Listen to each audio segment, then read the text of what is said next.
Welcome to Story Haven. Please relax. Remember to like, subscribe, and enjoy. The Call of the Wild by Jack London. Chapter 1. Into the Primitive. Old longing's nomadic leap, chafing at custom's chain, again from its brumal sleep, wakens the ferine strain. Buck did not read the newspapers, or he would have known that trouble was brewing, not alone for himself, but for every tidewater dog, strong of muscle and with warm, long hair, from Puget Sound to San Diego, because men, groping in the Arctic darkness, had found a yellow metal, and because steamship and transportation companies were booming the find. Thousands of men were rushing into the Northland. These men wanted dogs, and the dogs they wanted were heavy dogs, with strong muscles by which to toil, and furry coats to protect them from the frost. Buck lived at a big house in the sun-kissed Santa Clara Valley. Judge Miller's place, it was called. It stood back from the road, half hidden among the trees, through which glimpses could be caught of the wide, cool veranda that ran around its four sides. The house was approached by gravel driveways, which wound about through wide-spreading lawns and under the interlacing boughs of tall poplars. At the rear things were on even a more spacious scale than at the front.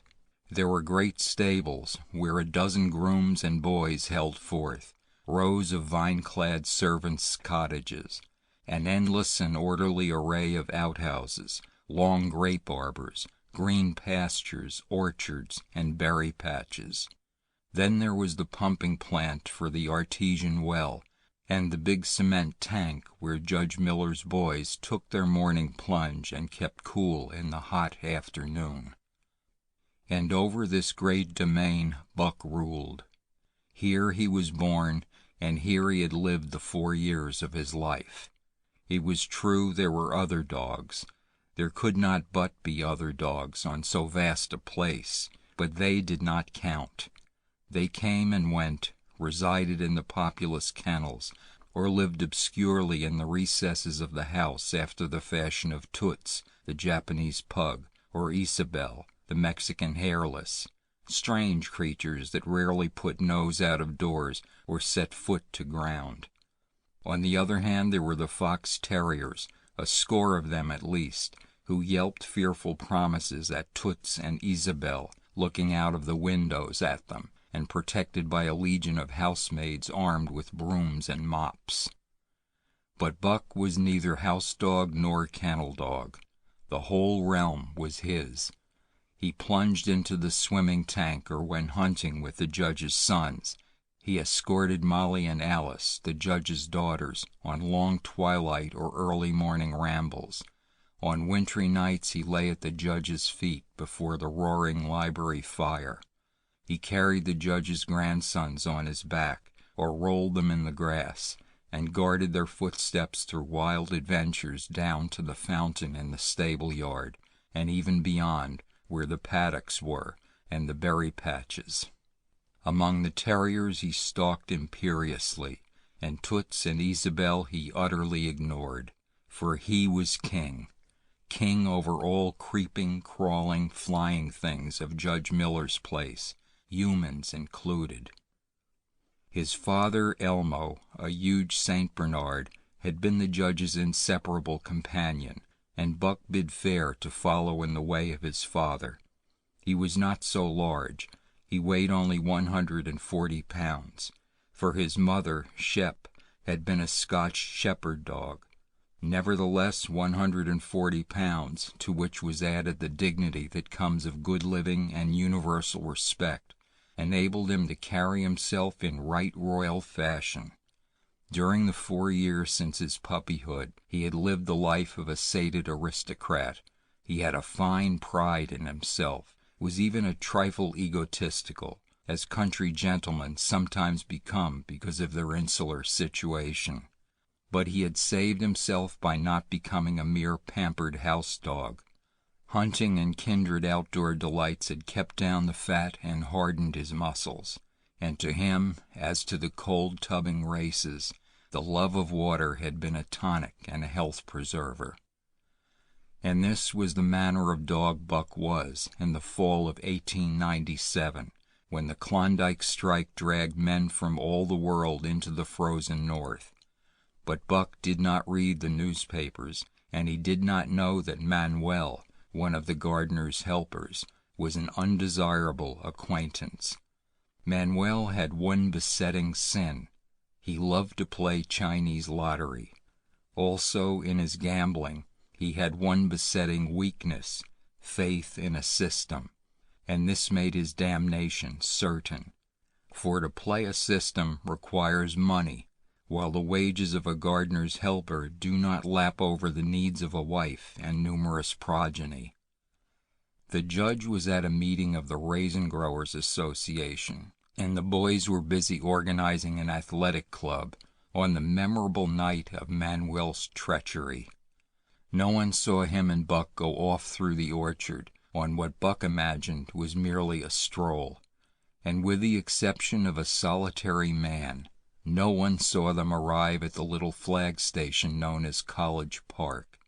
This man talked with Manuel, and money chinked between them. "You might wrap up the goods before you deliver 'em," the stranger said gruffly, and Manuel doubled a piece of stout rope around Buck's neck under the collar. "Twist it and you'll choke 'em plenty," said Manuel, and the stranger grunted a ready affirmative. Buck had accepted the rope with quiet dignity. To be sure, it was an unwanted performance, but he had learned to trust in men he knew, and to give them credit for a wisdom that outreached his own. But when the ends of the rope were placed in the stranger's hands, he growled menacingly. He had merely intimated his displeasure, in his pride believing that to intimate was to command. But to his surprise the rope tightened around his neck, shutting off his breath. In quick rage he sprang at the man, who met him halfway, grappled him close by the throat, and with a deft twist threw him over on his back. Then the rope tightened mercilessly, while Buck struggled in a fury, his tongue lolling out of his mouth and his great chest panting futilely. Never in all his life had he been so vilely treated, and never in all his life had he been so angry. But his strength ebbed, his eyes glazed, and he knew nothing when the train was flagged and the two men threw him into the baggage car. The next he knew, he was dimly aware that his tongue was hurting and that he was being jolted along in some kind of a conveyance. The hoarse shriek of a locomotive whistling a crossing told him where he was. He had traveled too often with the judge not to know the sensation of riding in a baggage car. He opened his eyes, and into them came the unbridled anger of a kidnapped king. The man sprang for his throat, but Buck was too quick for him. His jaws closed on the hand, nor did they relax till his senses were choked out of him once more. "Yep, has fits," the man said, hiding his mangled hand from the baggage man, who had been attracted by the sounds of struggle. "I'm taking him up for the boss to Frisco. A crack dog doctor there thinks that he can cure him." Concerning that night's ride, the man spoke most eloquently for himself in a little shed back of a saloon on the San Francisco waterfront.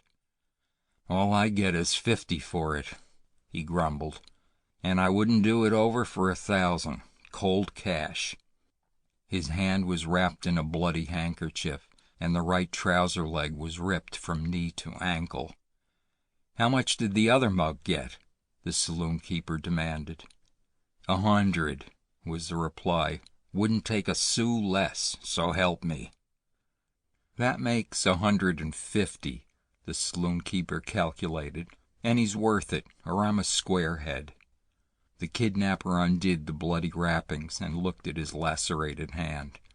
"If I don't get the hydrophoby, it'll be because you was born to hang," laughed the saloon keeper. "Here, lend me a hand before you pull your freight," he added.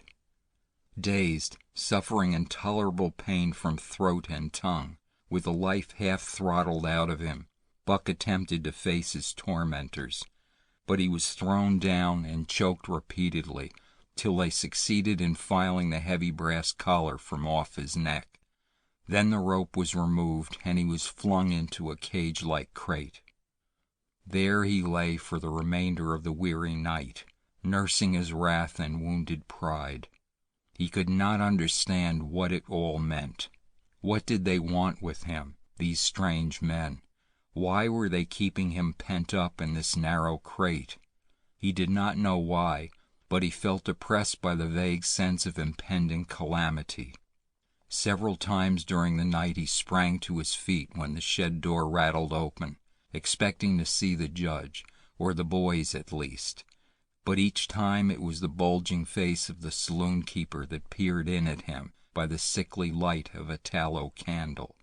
And each time the joyful bark that trembled in Buck's throat was twisted into a savage growl. But the saloon keeper let him alone, and in the morning 4 men entered and picked up the crate. More tormentors, Buck decided, for they were evil-looking creatures, ragged and unkempt, and he stormed and raged at them through the bars. They only laughed and poked sticks at him, which he promptly assailed with his teeth till he realized that that was what they wanted, whereupon he lay down sullenly and allowed the crate to be lifted into a wagon. Then he and the crate in which he was imprisoned began a passage through many hands. Clerks in the express office took charge of him. He was carted about in another wagon. A truck carried him, with an assortment of boxes and parcels, upon a ferry steamer. He was trucked off the steamer into a great railway depot, and finally he was deposited in an express car. For 2 days and nights this express car was dragged along at the tail of shrieking locomotives, and for 2 days and nights Buck neither ate nor drank. In his anger he had met the first advances of the express messengers with growls, and they had retaliated by teasing him. When he flung himself against the bars, quivering and frothing, they laughed at him and taunted him. They growled and barked like detestable dogs, mewed and flapped their arms and crowed. It was all very silly, he knew, but therefore the more outrage to his dignity, and his anger waxed and waxed. He did not mind the hunger so much, but the lack of water caused him severe suffering and fanned his wrath to fever pitch. For that matter, high-strung and finely sensitive, the ill treatment had flung him into a fever, which was fed by the inflammation of his parched and swollen throat and tongue. He was glad for one thing: the rope was off his neck. That had given them an unfair advantage, but now that it was off, he would show them. They would never get another rope around his neck. Upon that he was resolved. For 2 days and nights he neither ate nor drank, and during those 2 days and nights of torment he accumulated a fund of wrath that boded ill for whoever first fell foul of him. His eyes turned bloodshot, and he was metamorphosed into a raging fiend. So changed was he that the judge himself would not have recognized him, and the express messengers breathed with relief when they bundled him off the train at Seattle. 4 men gingerly carried the crate from the wagon into a small, high-walled backyard. A stout man, with a red sweater that sagged generously at the neck, came out and signed the book for the driver. That was the man, Buck divined, the next tormentor, and he hurled himself savagely against the bars. The man smiled grimly and brought a hatchet and a club. "You ain't going to take him out now?" the driver asked. "Sure," the man replied, driving the hatchet into the crate for a pry. There was an instantaneous scattering of the 4 men who had carried it in, and from safe perches on top the wall they prepared to watch the performance. Buck rushed at the splintering wood, sinking his teeth into it, surging and wrestling with it. Wherever the hatchet fell on the outside, he was there on the inside, snarling and growling, as furiously anxious to get out as the man in the red sweater was calmly intent on getting him out. "Now, you red-eyed devil," he said when he had made an opening sufficient for the passage of Buck's body. At the same time he dropped the hatchet and shifted the club to his right hand. And Buck was truly a red-eyed devil as he drew himself together for the spring, hair bristling, mouth foaming, a mad glitter in his bloodshot eyes. Straight at the man he launched his 140 pounds of fury, surcharged with the pent passion of 2 days and nights. In midair, just as his jaws were about to close on the man, he received a shock that checked his body and brought his teeth together with an agonizing clip. He whirled over, fetching the ground on his back and side. He had never been struck by a club in his life, and did not understand. With a snarl that was part bark and more scream, he was again on his feet and launched into the air. And again the shock came, and he was brought crushingly to the ground. This time he was aware that it was the club, but his madness knew no caution. A dozen times he charged, and as often the club broke the charge and smashed him down. After a particularly fierce blow, he crawled to his feet, too dazed to rush. He staggered limply about, the blood flowing from nose and mouth and ears, his beautiful coat sprayed and flecked with bloody slaver. Then the man advanced and deliberately dealt him a frightful blow on the nose. All the pain he had endured was as nothing compared with the exquisite agony of this. With a roar that was almost lion-like in its ferocity, he again hurled himself at the man. But the man, shifting the club from right to left, coolly caught him by the underjaw, at the same time wrenching downward and backward. Buck described a complete circle in the air, and half of another, then crashed to the ground on his head and chest. For the last time he rushed. The man struck the shrewd blow he had purposely withheld for so long, and Buck crumpled up and went down, knocked utterly senseless. "He's no slouch at dog-breaking, that's what I say," one of the men on the wall cried enthusiastically. "Druther break Caius's any day, and twice on Sundays," was the reply of the driver as he climbed on the wagon and started the horses. Buck's senses came back to him, but not his strength. He lay where he had fallen, and from there he watched the man in the red sweater.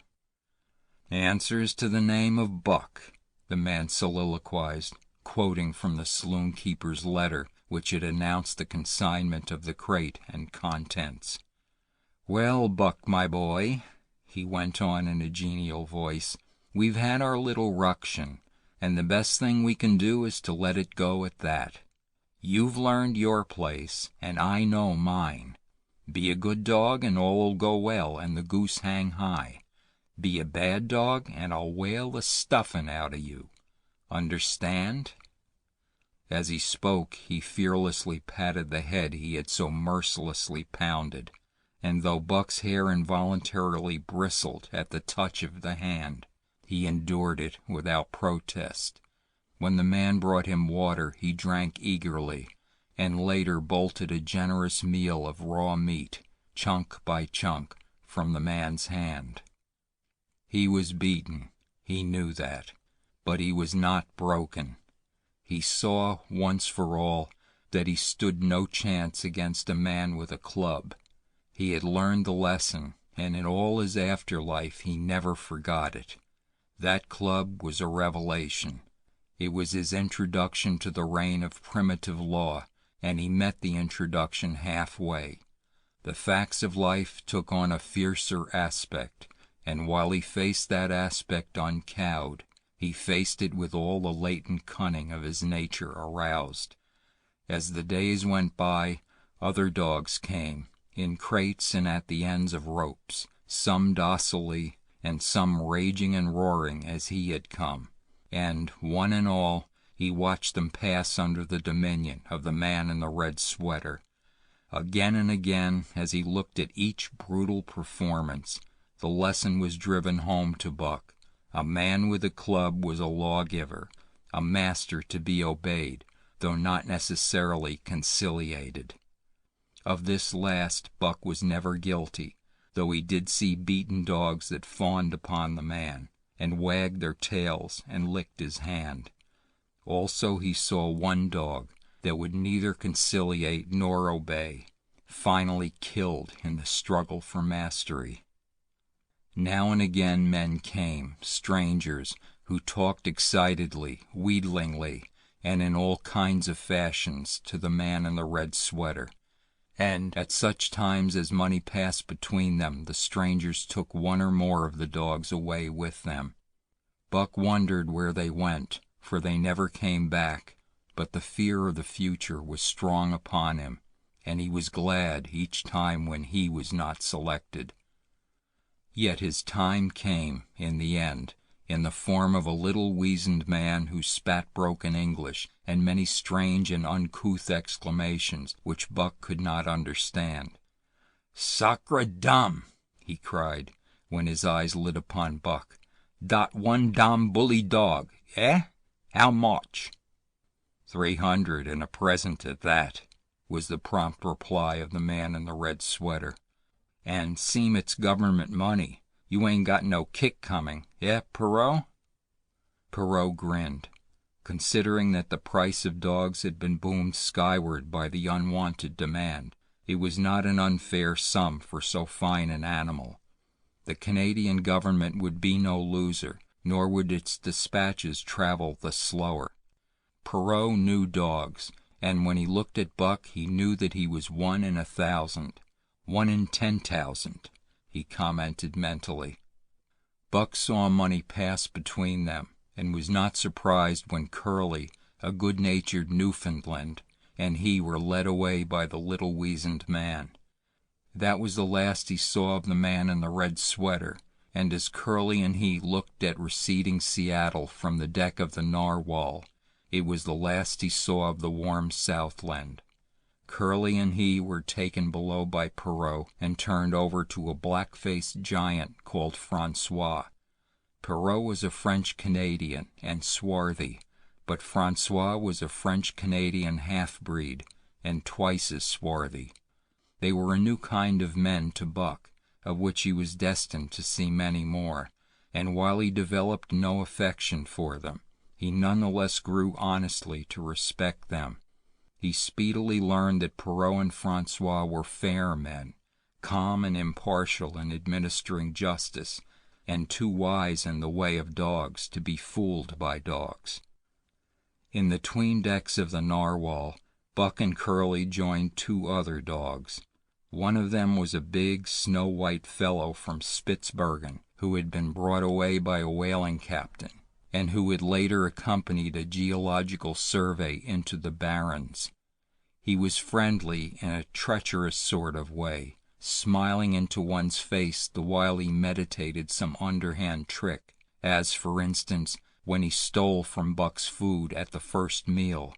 As Buck sprang to punish him, the lash of Francois's whip sang through the air, reaching the culprit first, and nothing remained to Buck but to recover the bone.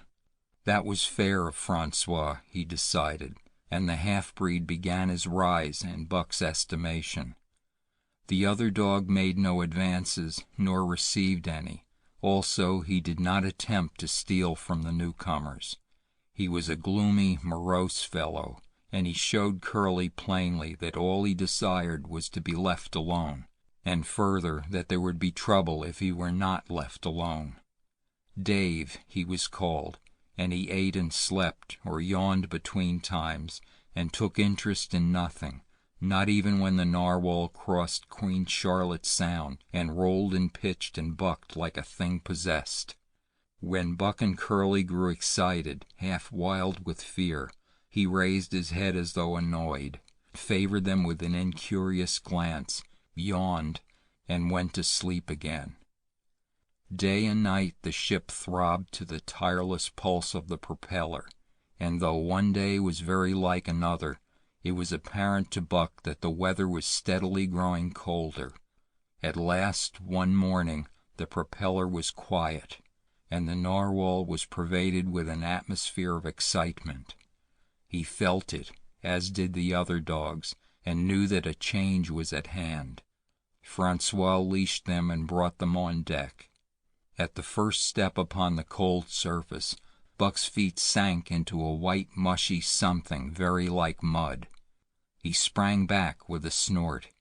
More of this white stuff was falling through the air. He shook himself, but more of it fell upon him. He sniffed it curiously, then licked some up on his tongue. It bit like fire, and the next instant was gone. This puzzled him. He tried it again, with the same result. The onlookers laughed uproariously, and he felt ashamed. He knew not why, for it was his first snow. End of Chapter 1. Chapter 2. The Law of Club and Fang. Buck's first day on the Dyea beach was like a nightmare. Every hour was filled with shock and surprise. He had been suddenly jerked from the heart of civilization and flung into the heart of things primordial. No lazy, sun-kissed life was this, with nothing to do but loaf and be bored. Here was neither peace nor rest nor a moment's safety. All was confusion and action, and every moment life and limb were in peril. There was imperative need to be constantly alert, for these dogs and men were not town dogs and men. They were savages, all of them, who knew no law but the law of club and fang. He had never seen dogs fight as these wolfish creatures fought, and his first experience taught him an unforgettable lesson. It is true it was a vicarious experience, else he would not have lived to profit by it. Curly was the victim. They were camped near the log store, where she, in her friendly way, made advances to a husky dog the size of a full-grown wolf, though not half so large as she. There was no warning, only a leap in like a flash, a metallic clip of teeth, a leap out equally swift, and Curly's face was ripped open from eye to jaw. It was the wolf manner of fighting, to strike and leap away, but there was more to it than this. 30 or 40 huskies ran to the spot and surrounded the combatants in an intent and silent circle. Buck did not comprehend that silent intentness, nor the eager way with which they were licking their chops. Curly rushed her antagonist, who struck again and leaped aside. He met her next rush with his chest, in a peculiar fashion that tumbled her off her feet. She never regained them. This was what the onlooking huskies had waited for. They closed in upon her, snarling and yelping, and she was buried, screaming with agony, beneath the bristling mass of bodies. So sudden was it, and so unexpected, that Buck was taken aback.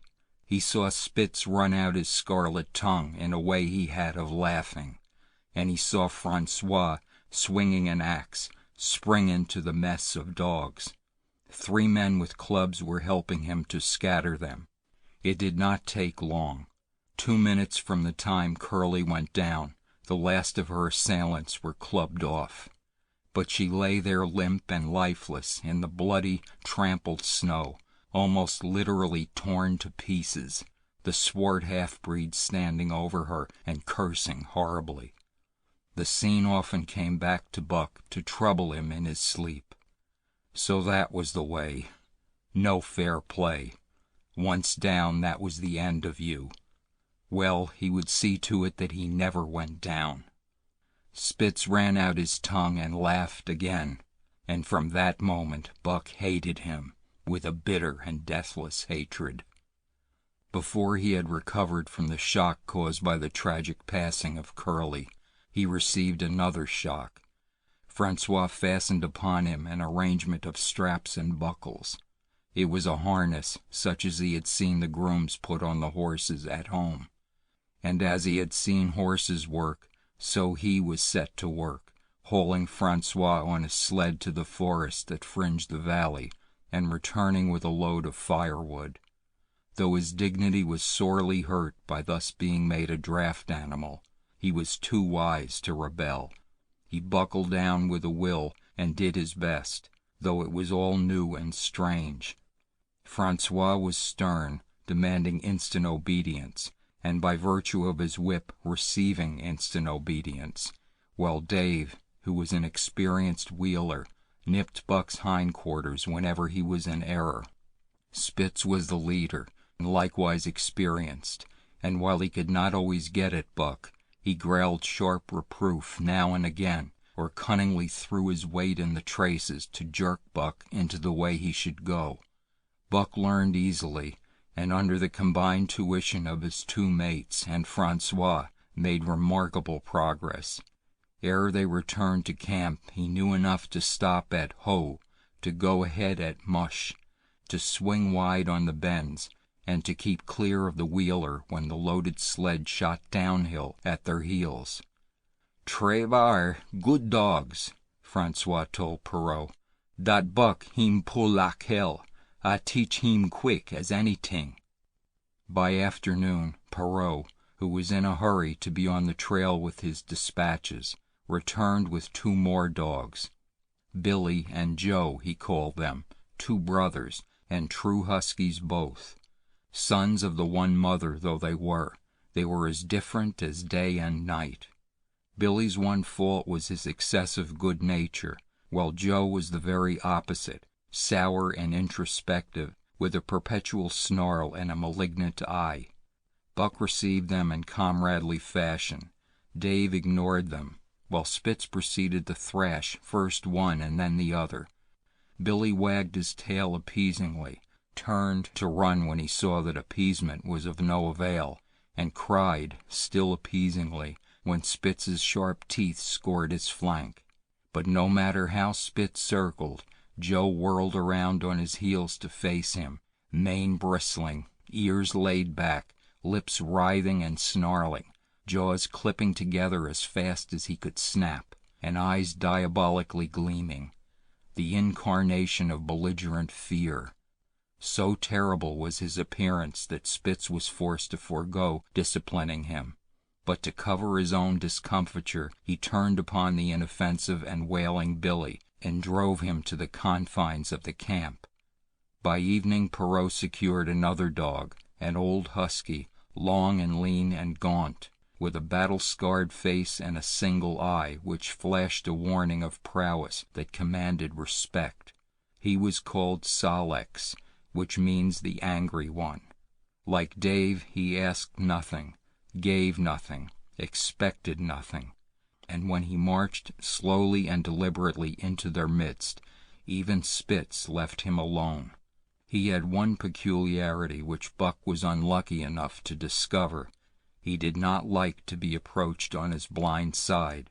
Of this offense Buck was unwittingly guilty, and the first knowledge he had of his indiscretion was when Solex whirled upon him and slashed his shoulder to the bone for 3 inches up and down. Forever after, Buck avoided his blind side, and to the last of their comradeship had no more trouble. His only apparent ambition, like Dave's, was to be left alone, though, as Buck was afterward to learn, each of them possessed one other and even more vital ambition. That night Buck faced the great problem of sleeping. The tent, illumined by a candle, glowed warmly in the midst of the white plain, and when he, as a matter of course, entered it, both Perrault and Francois bombarded him with curses and cooking utensils, till he recovered from his consternation and fled ignominiously into the outer cold. A chill wind was blowing that nipped him sharply and bit with especial venom into his wounded shoulder. He lay down on the snow and attempted to sleep, but the frost soon drove him shivering to his feet. Miserable and disconsolate, he wandered about among the many tents, only to find that one place was as cold as another. Here and there savage dogs rushed upon him, but he bristled his neck hair and snarled, for he was learning fast, and they let him go his way unmolested. Finally an idea came to him. He would return and see how his own teammates were making out. To his astonishment, they had disappeared. Again he wandered about through the great camp, looking for them, and again he returned. Were they in the tent? No, that could not be, else he would not have been driven out. Then where could they possibly be? With drooping tail and shivering body, very forlorn indeed, he aimlessly circled the tent. Suddenly the snow gave way beneath his forelegs, and he sank down. Something wriggled under his feet. He sprang back, bristling and snarling, fearful of the unseen and unknown. But a friendly little yelp reassured him, and he went back to investigate. A whiff of warm air ascended to his nostrils, and there, curled up under the snow in a snug ball, lay Billy. He whined placatingly, squirmed and wriggled to show his good will and intentions, and even ventured, as a bribe for peace, to lick Buck's face with his warm, wet tongue. Another lesson. So that was the way they did it, eh? Buck confidently selected a spot, and with much fuss and waste effort proceeded to dig a hole for himself. In a trice the heat from his body filled the confined space, and he was asleep. The day had been long and arduous, and he slept soundly and comfortably, though he growled and barked and wrestled with bad dreams. Nor did he open his eyes till roused by the noises of the waking camp. At first he did not know where he was. It had snowed during the night, and he was completely buried. The snow walls pressed him on every side, and a great surge of fear swept through him, the fear of the wild thing for the trap. It was a token that he was harking back through his own life to the lives of his forebears, for he was a civilized dog, an unduly civilized dog, and of his own experience knew no trap, and so could not of himself fear it. The muscles of his whole body contracted spasmodically and instinctively. The hair on his neck and shoulders stood on end, and with a ferocious snarl he bounded straight up into the blinding day, the snow flying about him in a flashing cloud. Ere he landed on his feet, he saw the white camp spread out before him, and knew where he was, and remembered all that had passed from the time he went for a stroll with Manuel to the hole he had dug for himself the night before. A shout from Francois hailed his appearance. "What I say?" the dog driver cried to Perrault. "Dat Buck for sure learn quick as anything." Perrault nodded gravely. As courier for the Canadian government, bearing important dispatches, he was anxious to secure the best dogs, and he was particularly gladdened by the possession of Buck. 3 more huskies were added to the team inside an hour, making a total of 9, and before another quarter of an hour had passed, they were in harness and swinging up the trail toward the Dyea Canyon. Buck was glad to be gone, and though the work was hard, he found he did not particularly despise it. He was surprised at the eagerness which animated the whole team, and which was communicated to him. But still more surprising was the change wrought in Dave and Sol-leks. They were new dogs, utterly transformed by the harness. All passiveness and unconcern had dropped from them. They were alert and active, anxious that the work should go well, and fiercely irritable with whatever, by delay or confusion, retarded that work. The toil of the traces seemed the supreme expression of their being, and all that they lived for, and the only thing in which they took delight. Dave was wheeler or sled dog. Pulling in front of him was Buck. Then came Sol-leks. The rest of the team was strung out ahead, single file to the leader, which position was filled by Spitz. Buck had been purposely placed between Dave and Sol-leks so that he might receive instruction. Apt scholar that he was, they were equally apt teachers, never allowing him to linger long in error, and enforcing their teaching with their sharp teeth. Dave was fair and very wise. He never nipped Buck without cause, and he never failed to nip him when he stood in need of it. As Francois's whip backed him up, Buck found it to be cheaper to mend his ways than to retaliate. Once, during a brief halt, when he got tangled in the traces and delayed the start, both Dave and Solix flew at him and administered a sound trouncing.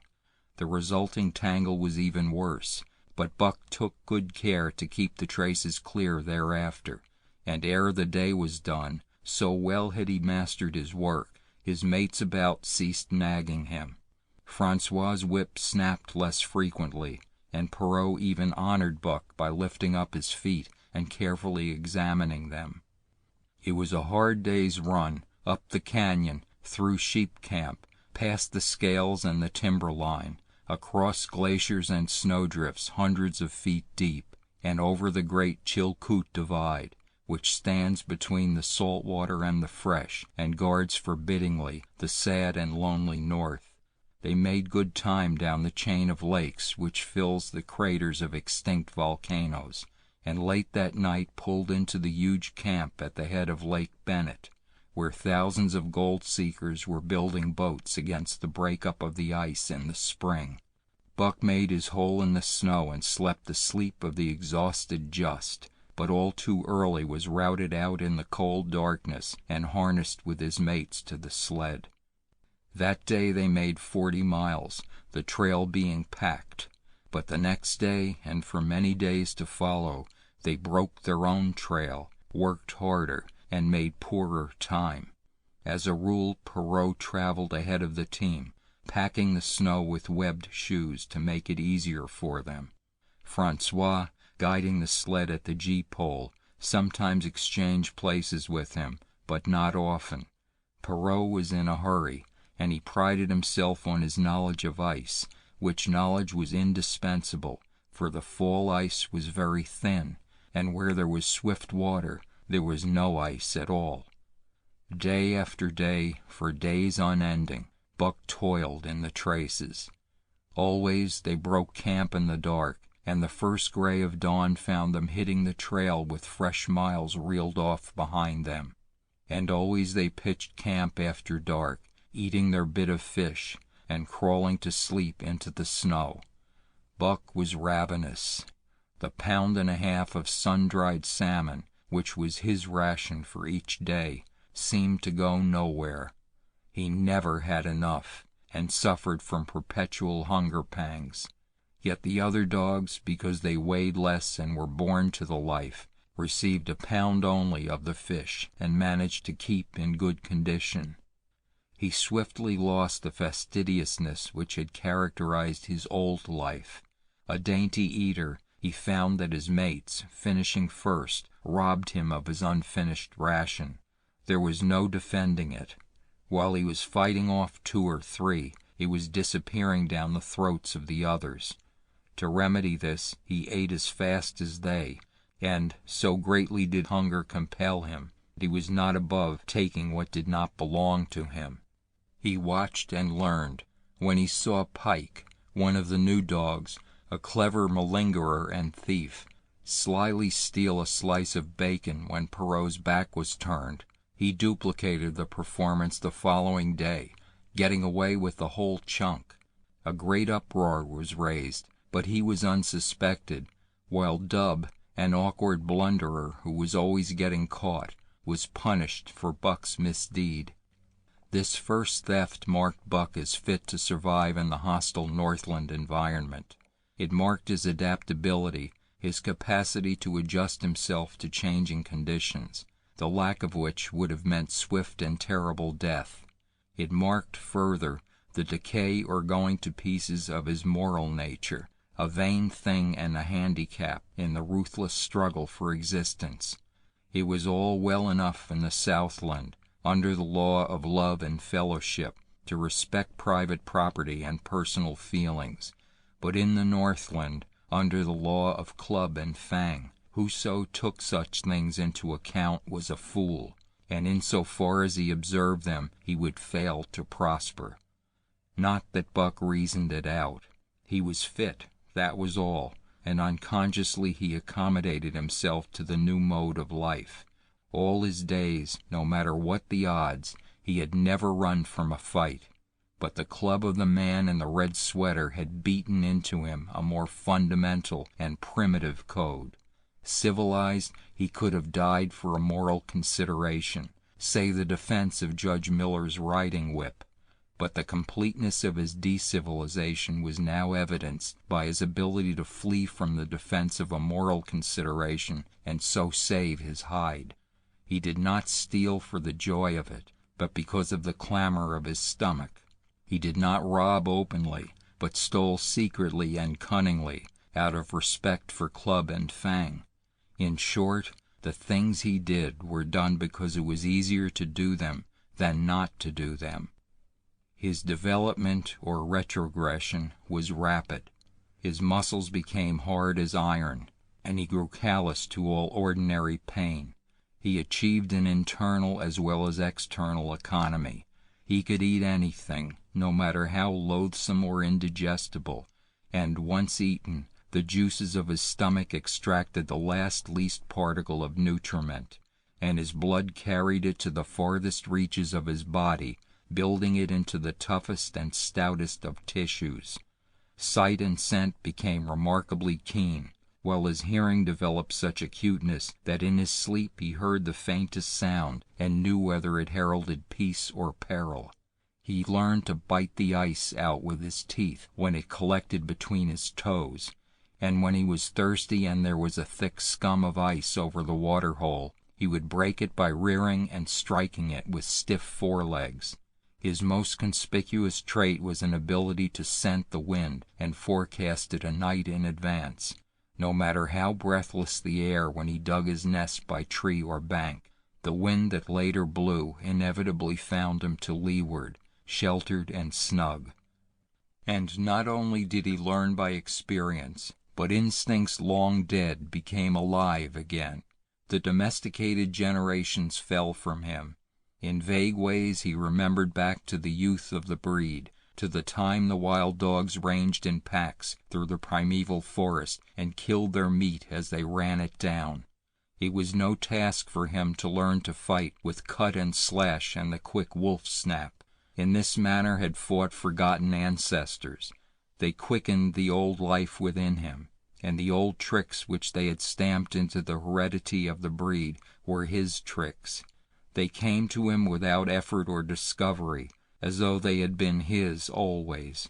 And when, on the still cold nights, he pointed his nose at a star and howled long and wolf-like, it was his ancestors, dead and dust, pointing nose at star and howling down through the centuries and through him.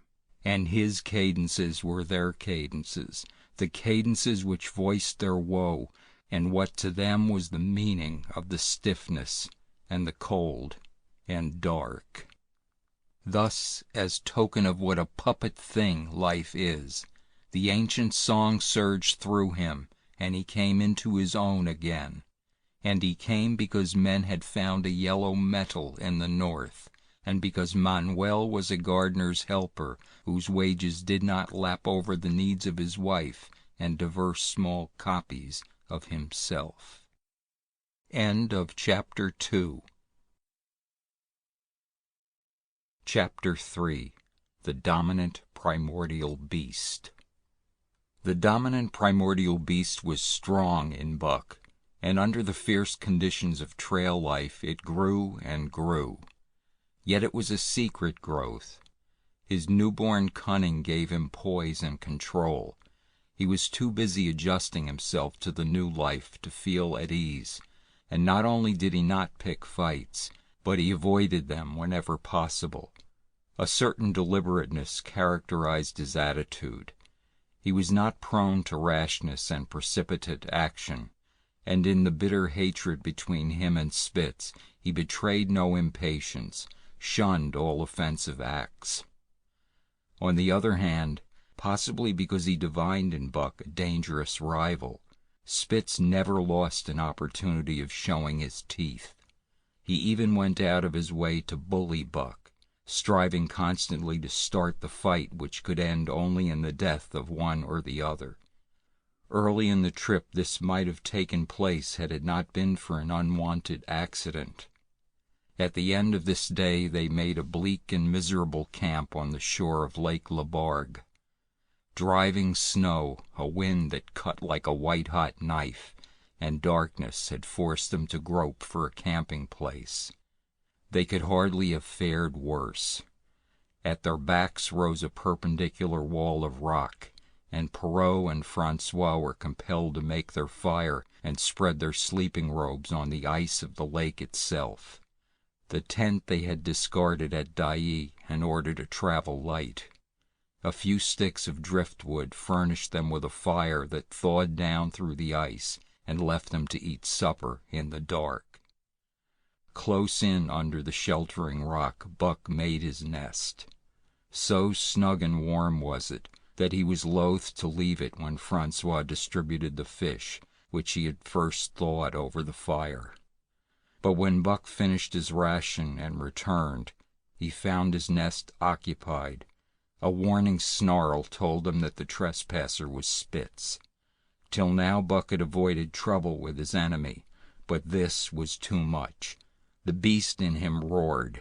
He sprang upon Spitz with a fury which surprised them both, and Spitz particularly, for his whole experience with Buck had gone to teach him that his rival was an unusually timid dog, who managed to hold his own only because of his great weight and size. Francois was surprised, too, when they shot out in a tangle from the disrupted nest and he divined the cause of the trouble. "Ah!" he cried to Buck. "Gif it to him, by gar! Gif it to him, the dirty thief!" Spitz was equally willing. He was crying with sheer rage and eagerness as he circled back and forth for a chance to spring in. Buck was no less eager and no less cautious, as he likewise circled back and forth for the advantage. But it was then that the unexpected happened, the thing which projected their struggle for supremacy far into the future, past many a weary mile of trail and toil. An oath from Perrault, the resounding impact of a club upon a bony frame, and a shrill yelp of pain heralded the breaking forth of pandemonium. The camp was suddenly discovered to be alive with skulking furry forms, starving huskies, 4 or 5 score of them, who had scented the camp from some Indian village. They had crept in while Buck and Spitz were fighting, and when the 2 men sprang among them with stout clubs, they showed their teeth and fought back.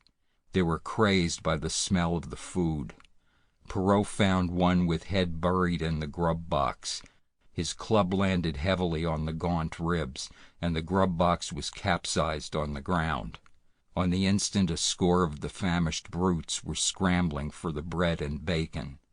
The clubs fell upon them unheeded. They yelped and howled under the rain of blows, but struggled none the less madly till the last crumb had been devoured. In the meantime the astonished team dogs had burst out of their nests only to be set upon by the fierce invaders. Never had Buck seen such dogs. It seemed as though their bones would burst through their skins. They were mere skeletons, draped loosely in draggled hides, with blazing eyes and slavered fangs. But the hunger madness made them terrifying, irresistible. There was no opposing them. The team dogs were swept back against the cliff at the first onset. Buck was beset by 3 huskies, and in a trice his head and shoulders were ripped and slashed. The din was frightful. Billy was crying as usual. Dave and Solix, dripping blood from a score of wounds, were fighting bravely side by side. Joe was snapping like a demon. Once his teeth closed on the foreleg of a husky, and he crunched down through the bone. Pike, the malingerer, leaped upon the crippled animal, breaking its neck with a quick flash of teeth and a jerk. Buck got a frothing adversary by the throat, and was sprayed with blood when his teeth sank through the jugular. The warm taste of it in his mouth goaded him to greater fierceness. He flung himself upon another, and at the same time felt teeth sink into his own throat. It was Spitz, treacherously attacking from the side. Perrault and Francois, having cleaned out their part of the camp, hurried to save their sled dogs. The wild wave of famished beasts rolled back before them, and Buck shook himself free. But it was only for a moment. The two men were compelled to run back to save the grub, upon which the huskies returned to the attack on the team. Billy, terrified into bravery, sprang through the savage circle and fled away over the ice. Pike and Dub followed on his heels, with the rest of the team behind. As Buck drew himself together to spring after them, out of the tail of his eye he saw Spitz rush upon him, with the evident intention of overthrowing him. Once off his feet and under that mass of huskies, there was no hope for him. But he braced himself to the shock of Spitz's charge, then joined the flight out on the lake. Later, the 9 team dogs gathered together and sought shelter in the forest. Though unpursued, they were in a sorry plight. There was not one who was not wounded in 4 or 5 places, while some were wounded grievously. Dub was badly injured in a hind leg. Dolly, the last husky added to the team at Dyea, had a badly torn throat. Joe had lost an eye, while Billy, the good-natured, with an ear chewed and rent to ribbons, cried and whimpered throughout the night. At daybreak they limped warily back to camp, to find the marauders gone and the 2 men in bad tempers. Fully half their grub supply was gone. The huskies had chewed through the sled lashings and canvas coverings. In fact, nothing, no matter how remotely eatable, had escaped them. They had eaten a pair of Perrault's moose-hide moccasins, chunks out of the leather traces, and even 2 feet of lash from the end of Francois's whip. He broke from a mournful contemplation of it to look over his wounded dogs. "Ah, my friends," he said softly, "maybe it mek you mad dog, those many bites. Maybe all mad dog, sacre dame. What you think? Yeah, Perrault?" The courier shook his head dubiously. With 400 miles of trail still between him and Dawson, he could ill afford to have madness break out among his dogs. 2 hours of cursing and exertion got the harnesses into shape, and the wound-stiffened team was under way, struggling painfully over the hardest part of the trail they had yet encountered, and for that matter, the hardest between them and Dawson. The 30-mile river was wide open. Its wild water defied the frost, and it was in the eddies only and in the quiet places that the ice held at all. 6 days of exhausting toil were required to cover those 30 terrible miles. And terrible they were, for every foot of them was accomplished at the risk of life to dog and man. A dozen times Perrault, nosing the way, broke through the ice bridges, being saved by the long pole he carried, which he so held that it fell each time across the hole made by his body. But a cold snap was on, the thermometer registering 50 below zero, and each time he broke through he was compelled for very life to build a fire and dry his garments. Nothing daunted him. It was because nothing daunted him that he had been chosen for government courier. He took all manner of risks, resolutely thrusting his little weazened face into the frost and struggling on from dim dawn to dark. He skirted the frowning shores on rim ice that bent and crackled underfoot and upon which they dared not halt. Once the sled broke through, with Dave and Buck, and they were half frozen and all but drowned by the time they were dragged out. The usual fire was necessary to save them. They were coated solidly with ice, and the 2 men kept them on the run around the fire, sweating and thawing, so close that they were singed by the flames. At another time Spitz went through, dragging the whole team after him up to Buck, who strained backward with all his strength, his forepaws on the slippery edge and the ice quivering and snapping all around. But behind him was Dave, likewise straining backward, and behind the sled was Francois, pulling till his tendons cracked. Again the rim ice broke away before and behind, and there was no escape except up the cliff. Perrault scaled it by a miracle, while Francois prayed for just that miracle, and with every thong and sled lashing and the last bit of harness rove into a long rope, the dogs were hoisted, one by one, to the cliff crest. Francois came up last, after the sled and load. Then came the search for a place to descend, which descent was ultimately made by the aid of the rope, and night found them back on the river, with a quarter of a mile to the day's credit. By the time they made the Hootalinqua and good ice, Buck was played out. The rest of the dogs were in like condition, but Perrault, to make up lost time, pushed them late and early. The first day they covered 35 miles to the Big Salmon, the next day 35 more to the Little Salmon, the third day 40 miles, which brought them well up toward the Five Fingers. Buck's feet were not so compact and hard as the feet of the huskies. His had softened during the many generations since the day his last wild ancestor was tamed by a cave dweller or river man. All day long he limped in agony, and camp once made, lay down like a dead dog. Hungry as he was, he would not move to receive his ration of fish, which Francois had to bring to him. Also, the dog driver rubbed Buck's feet for half an hour each night after supper, and sacrificed the tops of his own moccasins to make 4 moccasins for Buck. This was a great relief, and Buck caused even the weazened face of Perrault to twist itself into a grin one morning, when Francois forgot the moccasins, and Buck lay on his back, his 4 feet waving appealingly in the air, and refused to budge without them. Later his feet grew hard to the trail, and the worn-out footgear was thrown away. At the Pelly one morning, as they were harnessing up, Dolly, who had never been conspicuous for anything, went suddenly mad. She announced her condition by a long, heart-breaking wolf howl that sent every dog bristling with fear, then sprang straight for Buck.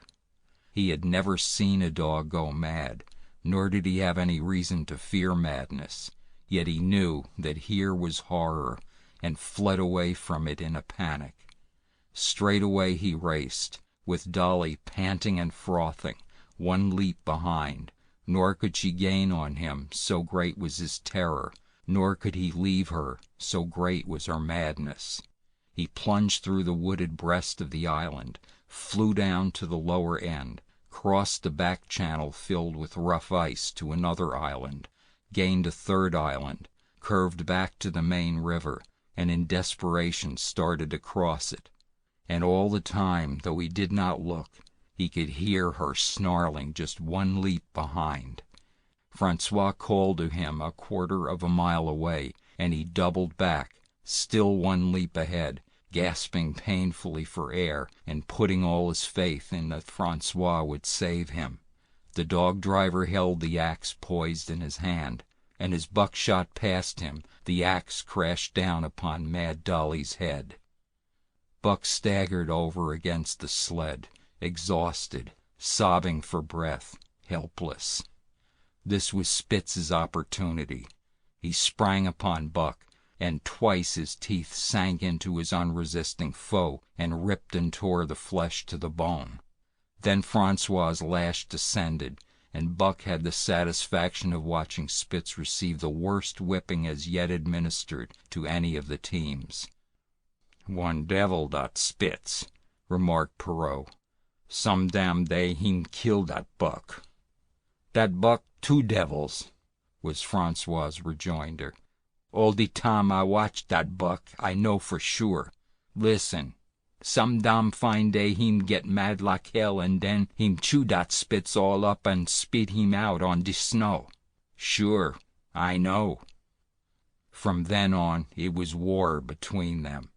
Spitz, as lead dog and acknowledged master of the team, felt his supremacy threatened by this strange Southland dog, and strange Buck was to him, for of the many Southland dogs he had known, not one had shown up worthily in camp and on trail. They were all too soft, dying under the toil, the frost, and starvation. Buck was the exception. He alone endured and prospered, matching the husky in strength, savagery, and cunning. Then he was a masterful dog, and what made him dangerous was the fact that the club of the man in the red sweater had knocked all blind pluck and rashness out of his desire for mastery. He was preeminently cunning, and could bide his time with a patience that was nothing less than primitive. It was inevitable that the clash for leadership should come. Buck wanted it.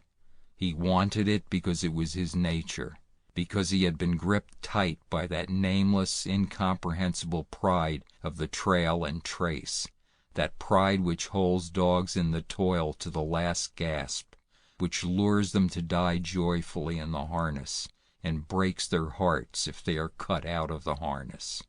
This was the pride of Dave as wheel dog, of Sol-leks as he pulled with all his strength, the pride that laid hold of them at break of camp, transforming them from sour and sullen brutes into straining, eager, ambitious creatures, the pride that spurred them on all day and dropped them at pitch of camp at night, letting them fall back into gloomy unrest and uncontent. This was the pride that bore up Spitz and made him thrash the sled dogs who blundered and shirked in the traces or hid away at harness-up time in the morning. Likewise, it was this pride that made him fear Buck as a possible lead dog. And this was Buck's pride, too. He openly threatened the other's leadership. He came between him and the shirks he should have punished. And he did it deliberately. One night there was a heavy snowfall, and in the morning Pike, the malingerer, did not appear. He was securely hidden in his nest under a foot of snow. Francois called him and sought him in vain. Spitz was wild with wrath.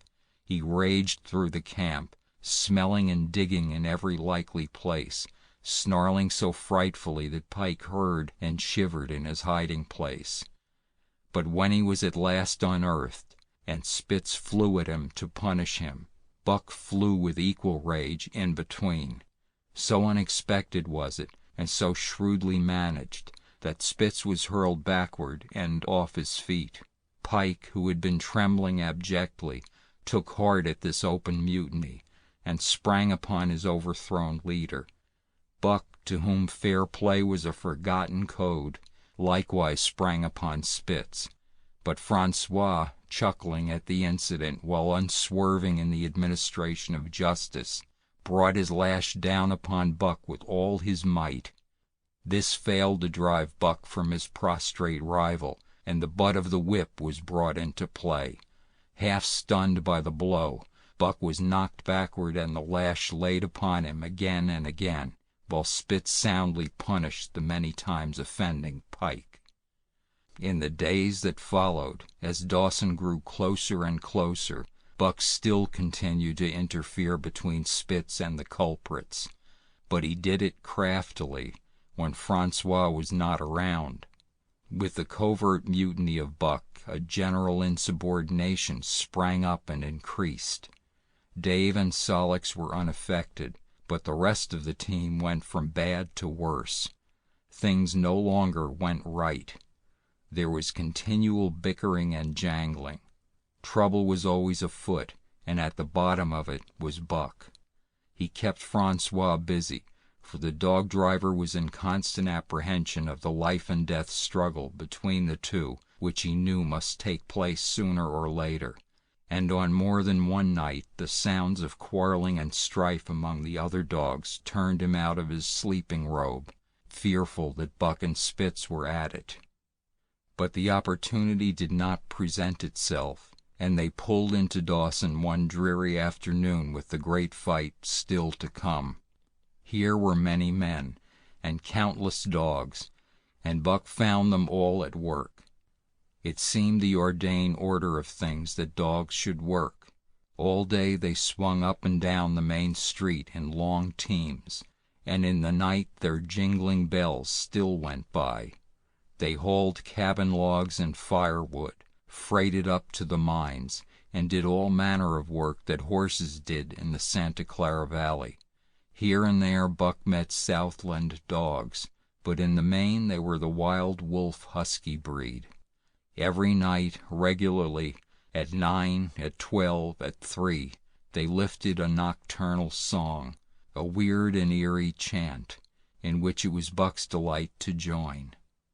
With the aurora borealis flaming coldly overhead, or the stars leaping in the frost dance, and the land numb and frozen under its pall of snow, this song of the huskies might have been the defiance of life, only it was pitched in minor key, with long-drawn wailings and half-sobs, and was more the pleading of life, the articulate travail of existence. It was an old song, old as the breed itself, one of the first songs of the younger world, in a day when songs were sad. It was invested with the woe of unnumbered generations, this plaint by which Buck was so strangely stirred.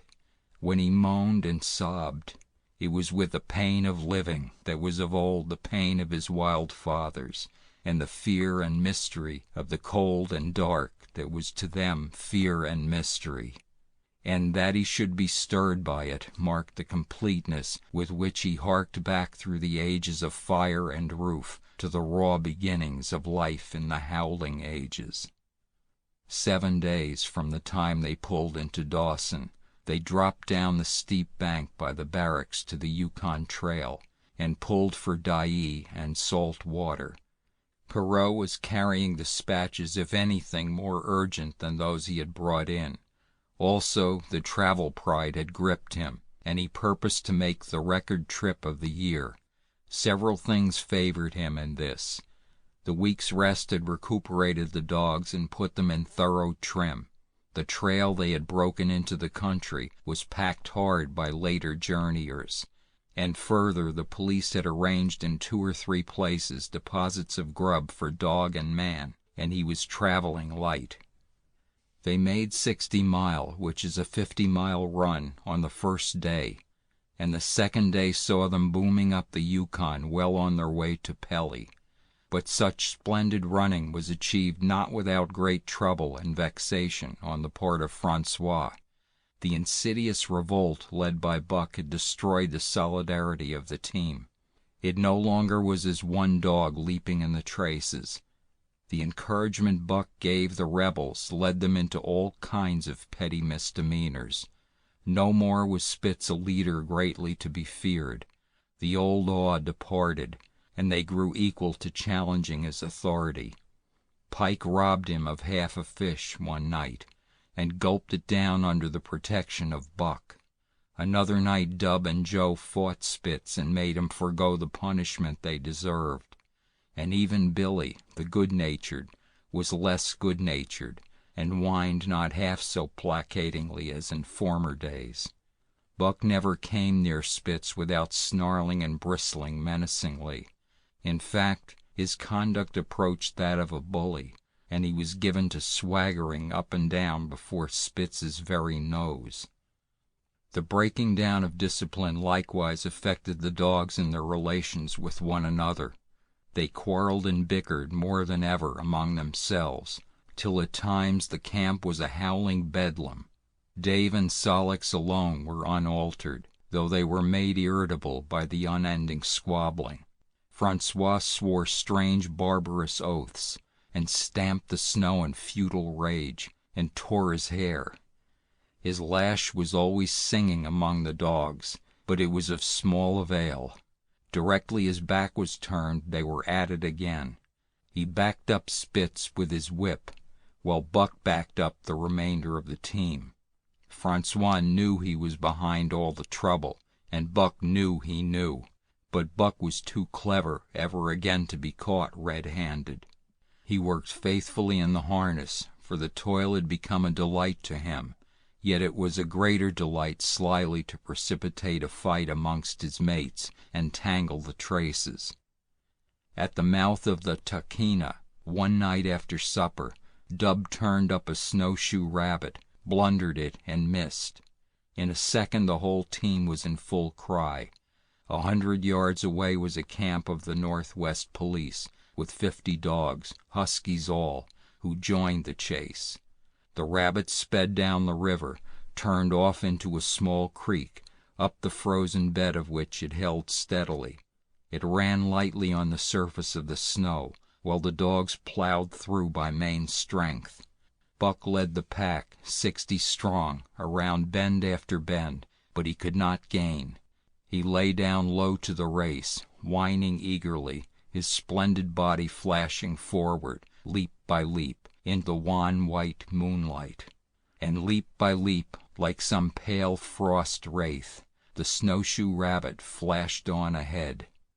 All that stirring of old instincts which at stated periods drives men out from the sounding cities to forest and plain to kill things by chemically propelled leaden pellets, the bloodlust, the joy to kill, all this was Buck's, only it was infinitely more intimate. He was ranging at the head of the pack, running the wild thing down, the living meat, to kill with his own teeth and wash his muzzle to the eyes in warm blood. There is an ecstasy that marks the summit of life, and beyond which life cannot rise. And such is the paradox of living. This ecstasy comes when one is most alive, and it comes as a complete forgetfulness that one is alive. This ecstasy, this forgetfulness of living, comes to the artist, caught up and out of himself in a sheet of flame. It comes to the soldier, war-mad on a stricken field and refusing quarter. And it came to Buck, leading the pack, sounding the old wolf cry, straining after the food that was alive and that fled swiftly before him through the moonlight. He was sounding the deeps of his nature, and of the parts of his nature that were deeper than he, going back into the womb of time. He was mastered by the sheer surging of life, the tidal wave of being, the perfect joy of each separate muscle, joint, and sinew, in that it was everything that was not death, that it was aglow and rampant, expressing itself in movement, flying exultantly under the stars and over the face of dead matter that did not move. But Spitz, cold and calculating even in his supreme moods, left the pack and cut across a narrow neck of land where the creek made a long bend around.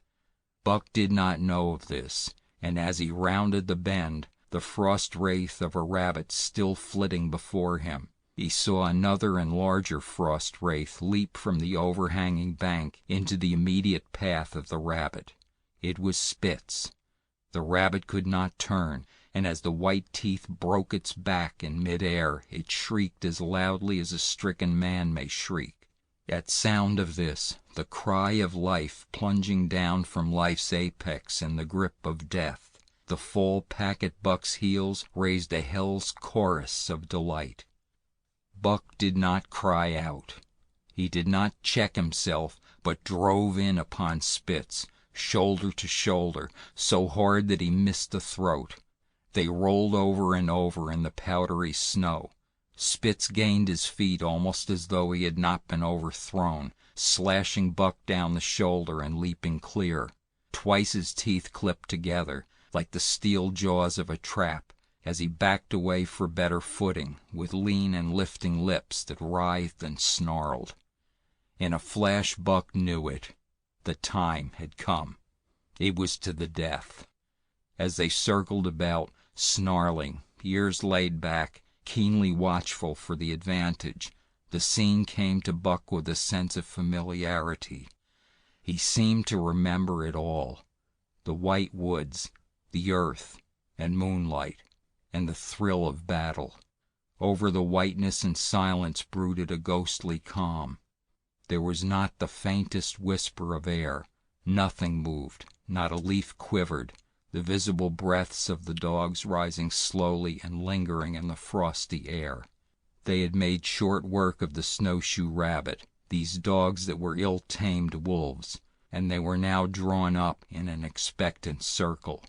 They, too, were silent, their eyes only gleaming and their breaths drifting slowly upward. To Buck it was nothing new or strange, this scene of old time. It was as though it had always been, the wonted way of things. Spitz was a practiced fighter. From Spitzbergen through the Arctic and across Canada and the Barrens, he had held his own with all manner of dogs and achieved to mastery over them.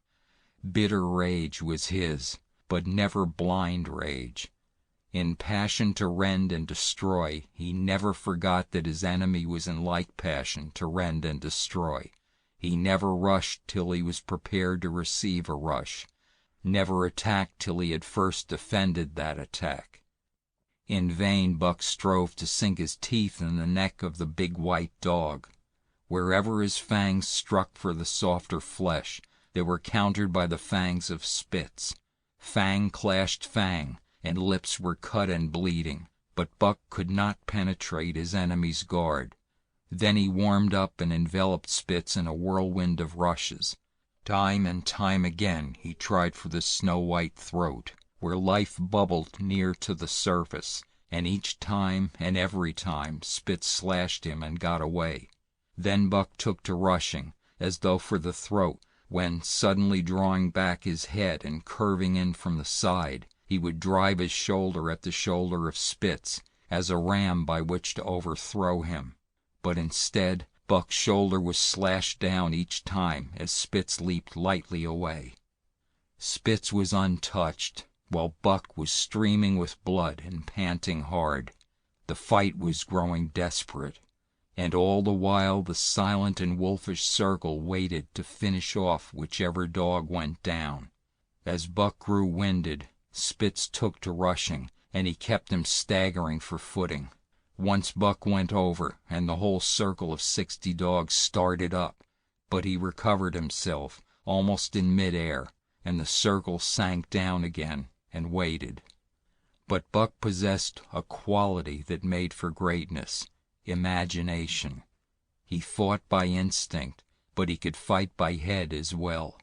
He rushed as though attempting the old shoulder trick, but at the last instant swept low to the snow and in. His teeth closed on Spitz's left foreleg. There was a crunch of breaking bone, and the white dog faced him on 3 legs. Thrice he tried to knock him over, then repeated the trick and broke the right foreleg. Despite the pain and helplessness, Spitz struggled madly to keep up. He saw the silent circle, with gleaming eyes, lolling tongues, and silvery breaths drifting upward, closing in upon him as he had seen similar circles close in upon beaten antagonists in the past.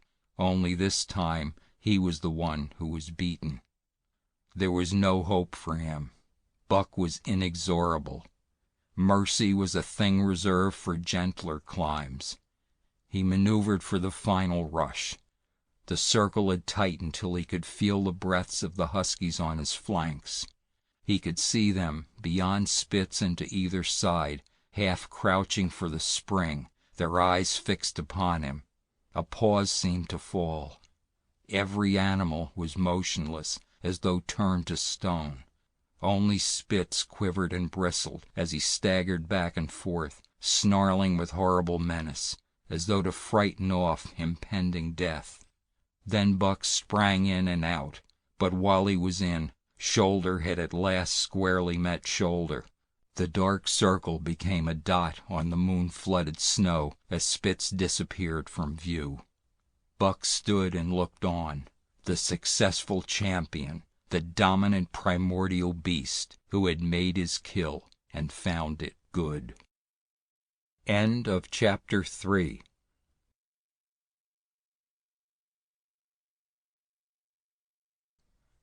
Chapter 4. Who Has Won to Mastership. "Eh? What I say?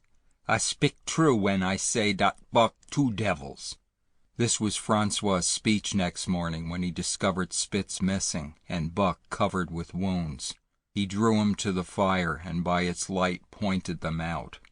"Dot Spitz fight like hell," said Perrault, as he surveyed the gaping rips and cuts. "And that Buck fight like two hells," was Francois's answer. "And now we make good time. No more Spitz, no more trouble, sure." While Perrault packed the camp outfit and loaded the sled, the dog driver proceeded to harness the dogs. Buck trotted up to the place Spitz would have occupied as leader, but Francois, not noticing him, brought Solix to the coveted position. In his judgment, Solix was the best lead dog left. Buck sprang upon Solix in a fury, driving him back and standing in his place. "Eh? Eh?" Francois cried, slapping his thighs gleefully. "Look at that Buck! Him kill dat Spitz. Him think to take the job." "Go away, chook!" he cried, but Buck refused to budge. He took Buck by the scruff of the neck, and though the dog growled threateningly, dragged him to one side and replaced Solix. The old dog did not like it, and showed plainly that he was afraid of Buck. Francois was obdurate, but when he turned his back, Buck again displaced Solix, who was not at all unwilling to go. Francois was angry. "Now, by gar, I fix you!" he cried, coming back with a heavy club in his hand. Buck remembered the man in the red sweater, and retreated slowly, nor did he attempt to charge in when Solix was once more brought forward. But he circled just beyond the range of the club, snarling with bitterness and rage, and while he circled he watched the club so as to dodge it if thrown by Francois, for he was become wise in the way of clubs. The driver went about his work, and he called to Buck when he was ready to put him in his old place in front of Dave. Buck retreated 2 or 3 steps. Francois followed him up, whereupon he again retreated. After some time of this, Francois threw down the club, thinking that Buck feared a thrashing. But Buck was in open revolt. He wanted, not to escape a clubbing, but to have the leadership. It was his by right. He had earned it, and he would not be content with less. Perrault took a hand. Between them they ran him about for the better part of an hour. They threw clubs at him. He dodged. They cursed him, and his fathers and mothers before him, and all his seed to come after him, down to the remotest generation, and every hair on his body and drop of blood in his veins. And he answered curse with snarl and kept out of their reach. He did not try to run away, but retreated around and around the camp, advertising plainly that when his desire was met, he would come in and be good. Francois sat down and scratched his head. Perrault looked at his watch and swore. Time was flying, and they should have been on the trail an hour gone. Francois scratched his head again. He shook it and grinned sheepishly at the courier, who shrugged his shoulders in sign that they were beaten. Then Francois went up to where Solix stood and called to Buck. Buck laughed, as dogs laugh, yet kept his distance. Francois unfastened Solix's traces and put him back in his old place. The team stood harnessed to the sled in an unbroken line, ready for the trail. There was no place for Buck save at the front. Once more Francois called, and once more Buck laughed and kept away. "Throw down the club," Perrault commanded.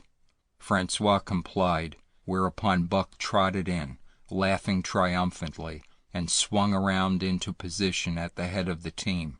His traces were fastened, the sled broken out, and with both men running, they dashed out onto the river trail. Highly as the dog driver had forevalued Buck, with his 2 devils, he found, while the day was yet young, that he had undervalued.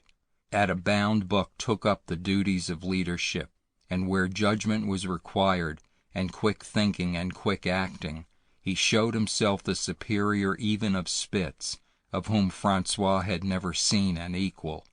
But it was in giving the law and making his mates live up to it that Buck excelled. Dave and Solix did not mind the change in leadership. It was none of their business. Their business was to toil, and toil mightily, in the traces. So long as that were not interfered with, they did not care what happened. Billy, the good-natured, could lead for all they cared, so long as he kept order. The rest of the team, however, had grown unruly during the last days of Spitz, and their surprise was great now that Buck proceeded to lick them into shape. Pike, who pulled at Buck's heels, and who never put an ounce more of his weight against the breastband than he was compelled to do, was swiftly and repeatedly shaken for loafing, and ere the first day was done, he was pulling more than ever before in his life. The first night in camp, Joe, the sour one, was punished roundly, a thing that Spitz had never succeeded in doing. Buck simply smothered him by virtue of superior weight, and cut him up till he ceased snapping and began to whine for mercy. The general tone of the team picked up immediately. It recovered its old-time solidarity, and once more the dogs leaped as one dog in the traces. At the Rink Rapids 2 native huskies, Teak and Kuna, were added, and the celerity with which Buck broke them in took away Francois's breath. "Never such a dog as dat Buck," he cried. "No, never. Heem worth $1,000, by gar. Eh? What you say, Perrault?" And Perrault nodded. He was ahead of the record then, and gaining day by day. The trail was in excellent condition, well packed and hard, and there was no new fallen snow with which to contend. It was not too cold. The temperature dropped to 50 below zero and remained there the whole trip. The men rode and ran by turn, and the dogs were kept on the jump, with but infrequent stoppages. The 30-mile river was comparatively coated with ice, and they covered in one day going out what had taken them 10 days coming in. In one run they made a 60-mile dash from the foot of Lake Labargue to the White Horse Rapids. Across Marsh, Tagish, and Bennett, 70 miles of lakes, they flew so fast that the man whose turn it was to run towed behind the sled at the end of a rope. And on the last night of the second week they topped White Pass and dropped down the sea slope with the lights of Skagway and of the shipping at their feet. It was a record run. Each day for 14 days they had averaged 40 miles. For 3 days Perrault and Francois threw chests up and down the main street of Skagway and were deluged with invitations to drink, while the team was the constant center of a worshipful crowd of dog-busters and mushers. Then 3 or 4 Western badmen aspired to clean out the town, were riddled like pepper boxes for their pains, and public interest turned to other idols. Next came official orders. Francois called Buck to him, threw his arms around him, wept over him. And that was the last of Francois and Perrault. Like other men, they passed out of Buck's life for good. A Scotch half-breed took charge of him and his mates, and in company with a dozen other dog teams, he started back over the weary trail to Dawson. It was no light running now, nor record time, but heavy toil each day, with a heavy load behind, for this was the mail train, carrying word from the world to the men who sought gold under the shadow of the pole. Buck did not like it, but he bore up well to the work, taking pride in it after the manner of Dave and Solix, and seeing that his mates, whether they prided in it or not, did their fair share. It was a monotonous life, operating with machine-like regularity. One day was very like another. At a certain time each morning the cooks turned out, fires were built, and breakfast was eaten.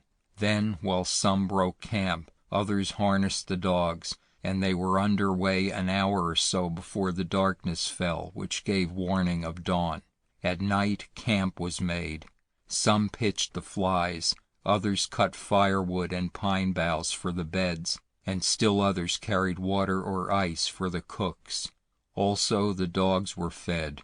To them this was the one feature of the day, though it was good to loaf around, after the fish was eaten, for an hour or so with the other dogs, of which there were 50 and odd.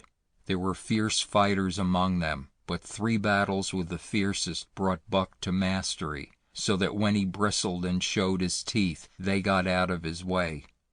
Best of all, perhaps, he loved to lie near the fire, hind legs crouched under him, forelegs stretched out in front, head raised, and eyes blinking dreamily at the flames.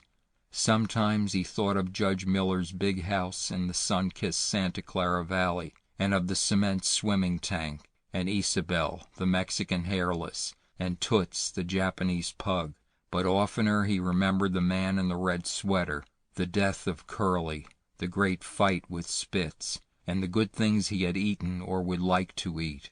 He was not homesick. The Sunland was very dim and distant, and such memories had no power over him.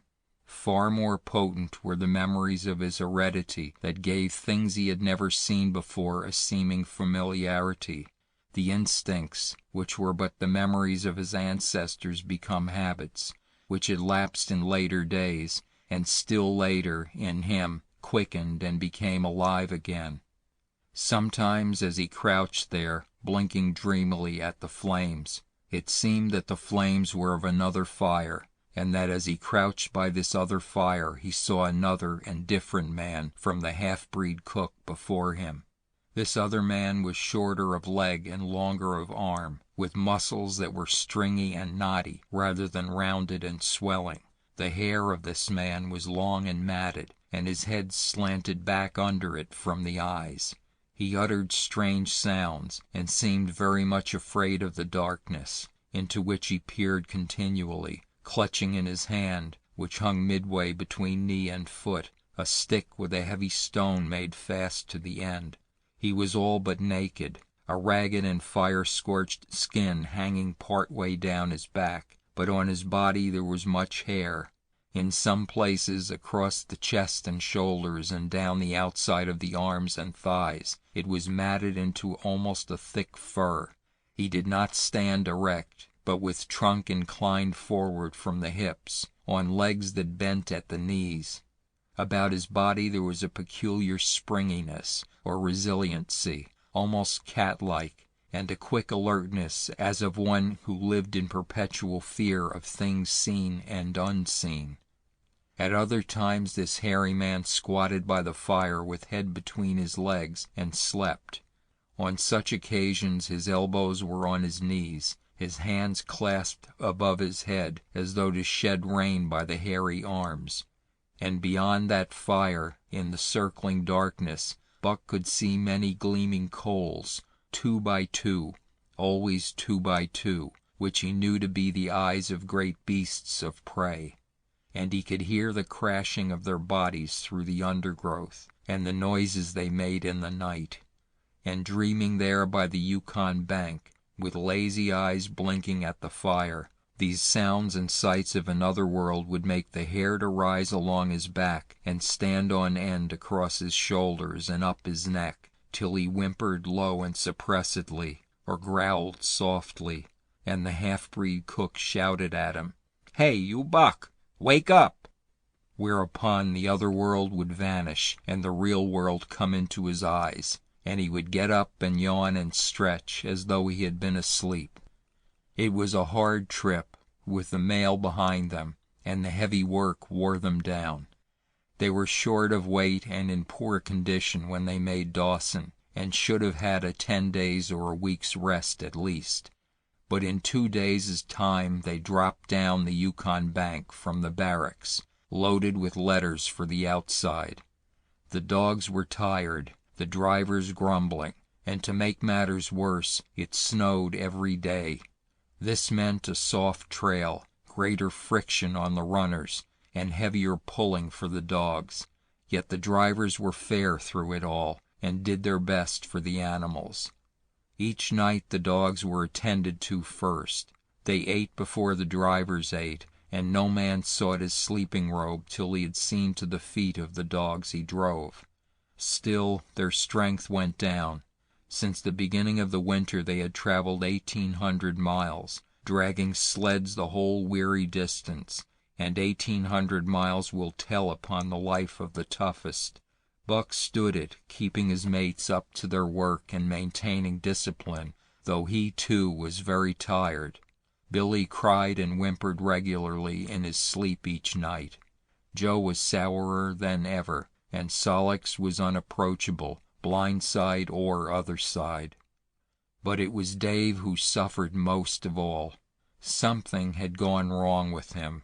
He became more morose and irritable, and when camp was pitched at once made his nest, where his driver fed him.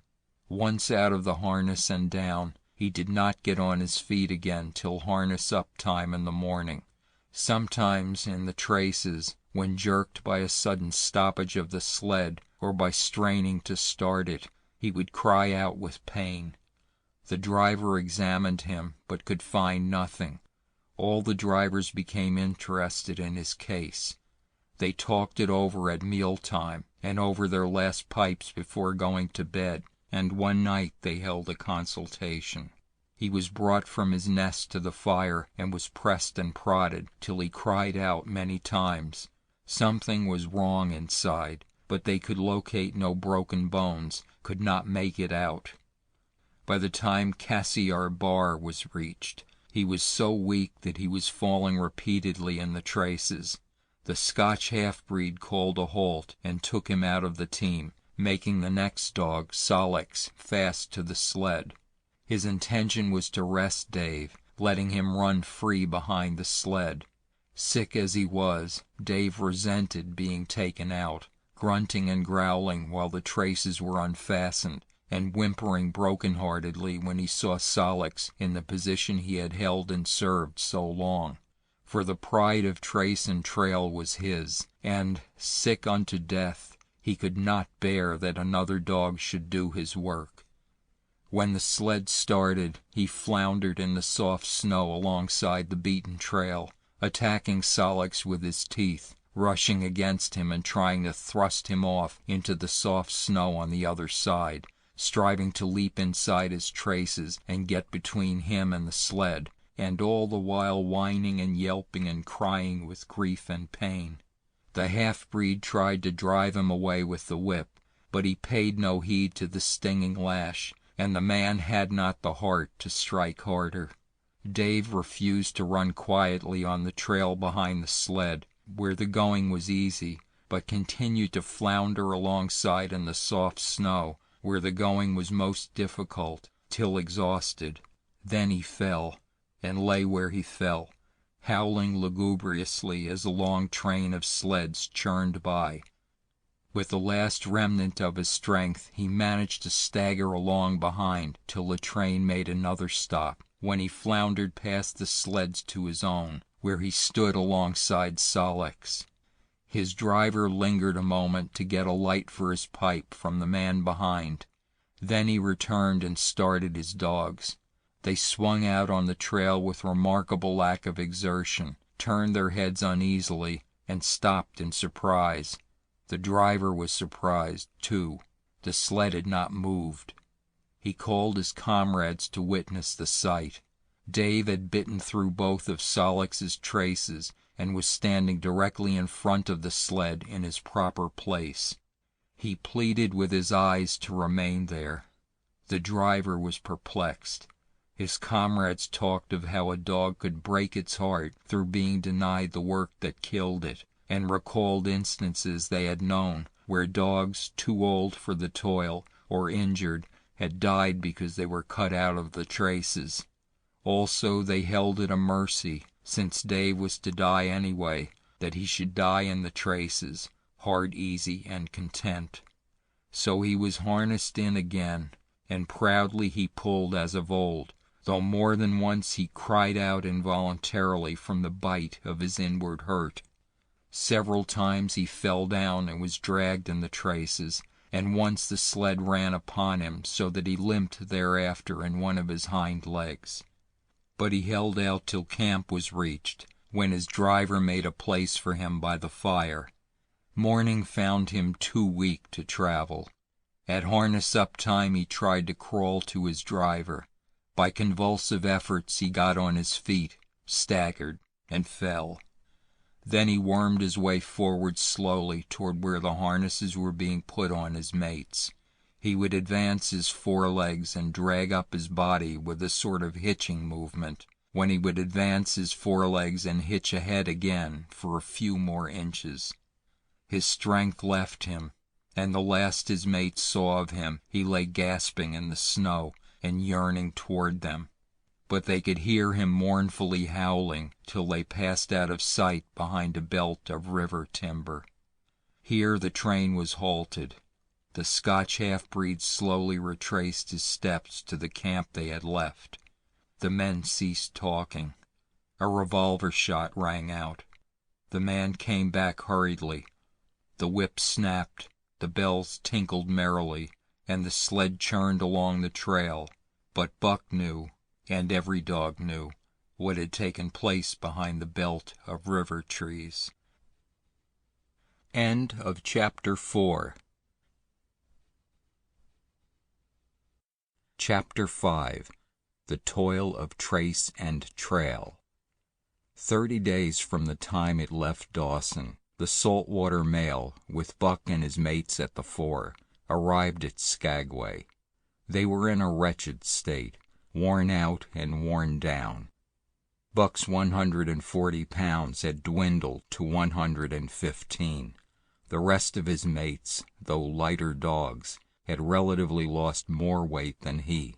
Pike the malingerer, who, in his lifetime of deceit, had often successfully feigned a hurt leg, was now limping in earnest. Sol-leks was limping, and Dub was suffering from a wrenched shoulder blade. They were all terribly footsore. No spring or rebound was left in them. Their feet fell heavily on the trail, jarring their bodies and doubling the fatigue of a day's travel. There was nothing the matter with them except that they were dead tired.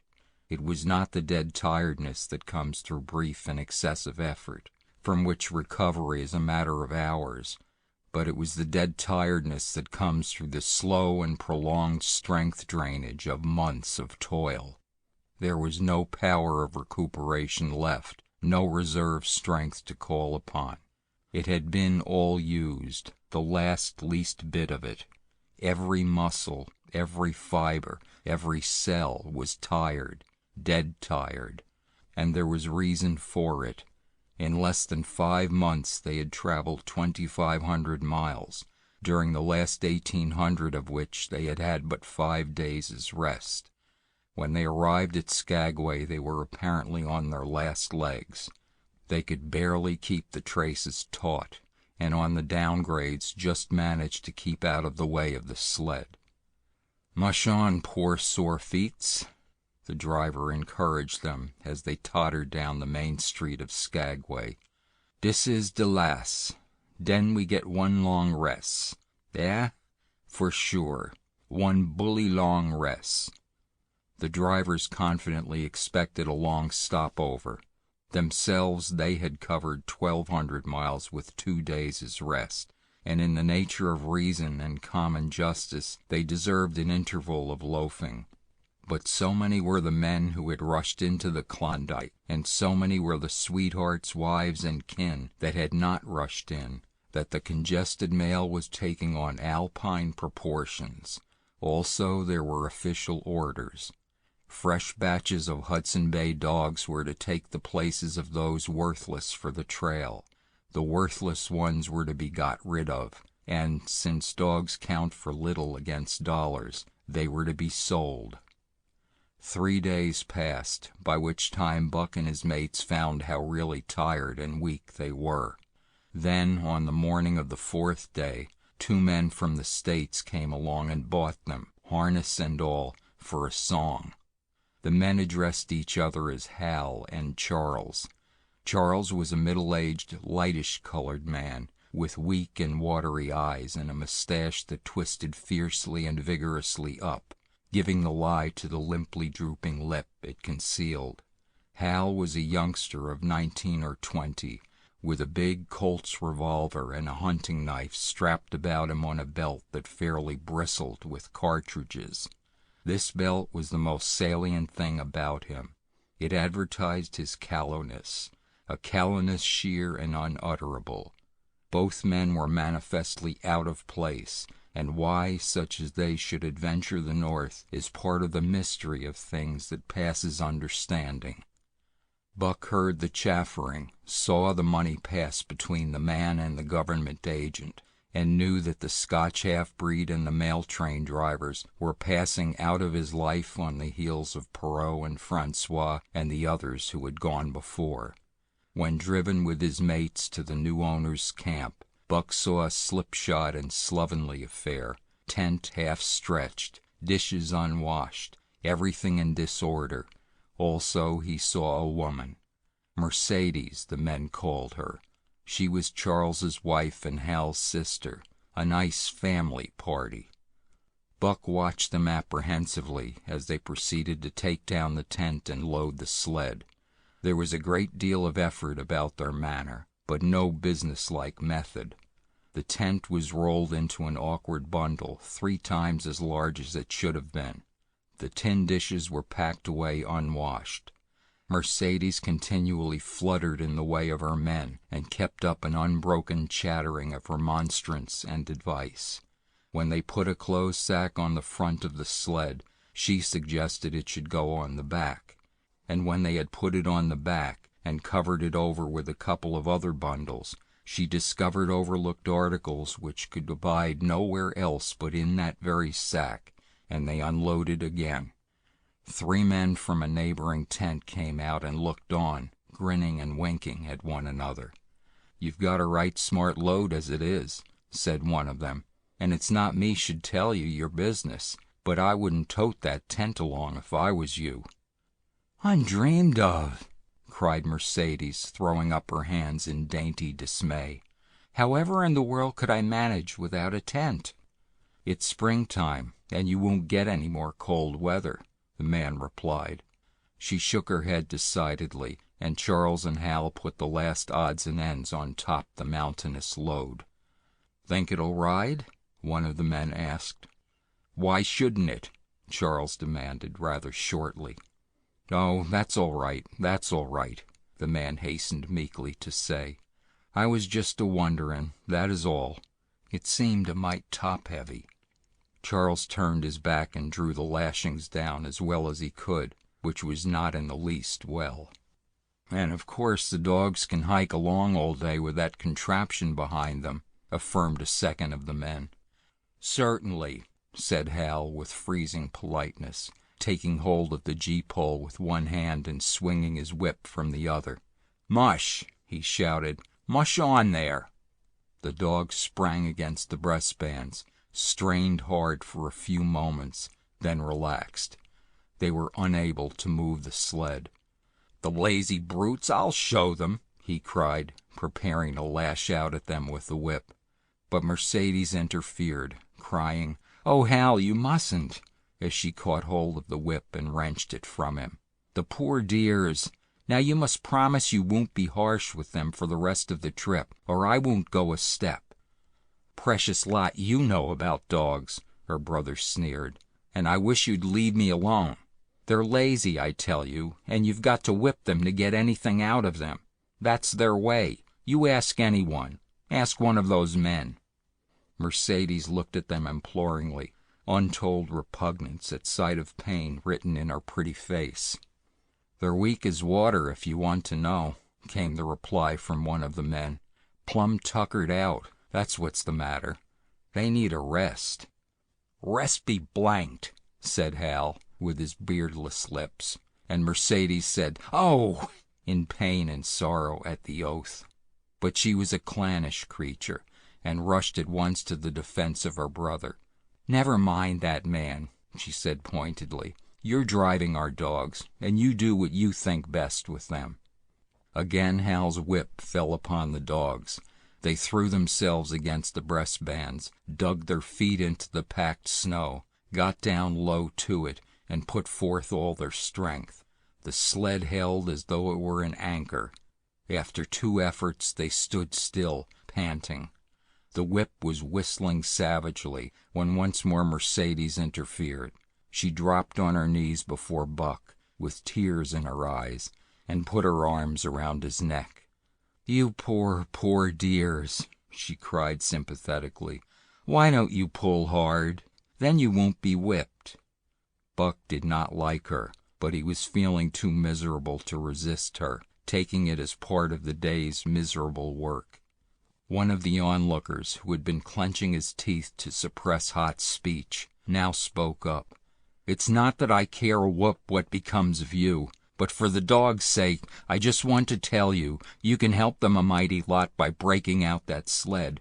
The runners are froze fast. Throw your weight against the G-pole, right and left, and break it out." A third time the attempt was made, but this time, following the advice, Hal broke out the runners, which had been frozen to the snow. The overloaded and unwieldy sled forged ahead, Buck and his mates struggling frantically under the rain of blows. 100 yards ahead the path turned and sloped steeply into the main street. It would have required an experienced man to keep the top-heavy sled upright, and Hal was not such a man. As they swung on the turn, the sled went over, spilling half its load through the loose lashings. The dogs never stopped. The lightened sled bounded on its side behind them. They were angry because of the ill treatment they had received and the unjust load. Buck was raging. He broke into a run, the team following his lead. Hal cried, "Whoa, whoa!" but they gave no heed. He tripped and was pulled off his feet. The capsized sled ground over him, and the dogs dashed on up the street, adding to the gaiety of Skagway as they scattered the remainder of the outfit along its chief thoroughfare. Kind-hearted citizens caught the dogs and gathered up the scattered belongings. Also, they gave advice. Half the load and twice the dogs, if they ever expected to reach Dawson, was what was said. Hal and his sister and brother-in-law listened unwillingly, pitched tent, and overhauled the outfit. Canned goods were turned out that made men laugh, for canned goods on the long trail is a thing to dream about. "Blankets for a hotel," quoth one of the men who laughed and helped. "Half as many is too much. Get rid of them. Throw away that tent, and all those dishes. Who's going to wash them, anyway? Good Lord, do you think you're traveling on a Pullman?" And so it went, the inexorable elimination of the superfluous. Mercedes cried when her clothes bags were dumped on the ground, and article after article was thrown out. She cried in general, and she cried in particular over each discarded thing. She clasped hands about knees, rocking back and forth broken-heartedly. She averred she would not go an inch, not for a dozen Charleses. She appealed to everybody and to everything, finally wiping her eyes and proceeding to cast out even articles of apparel that were imperative necessaries. And in her zeal, when she had finished with her own, she attacked the belongings of her men and went through them like a tornado.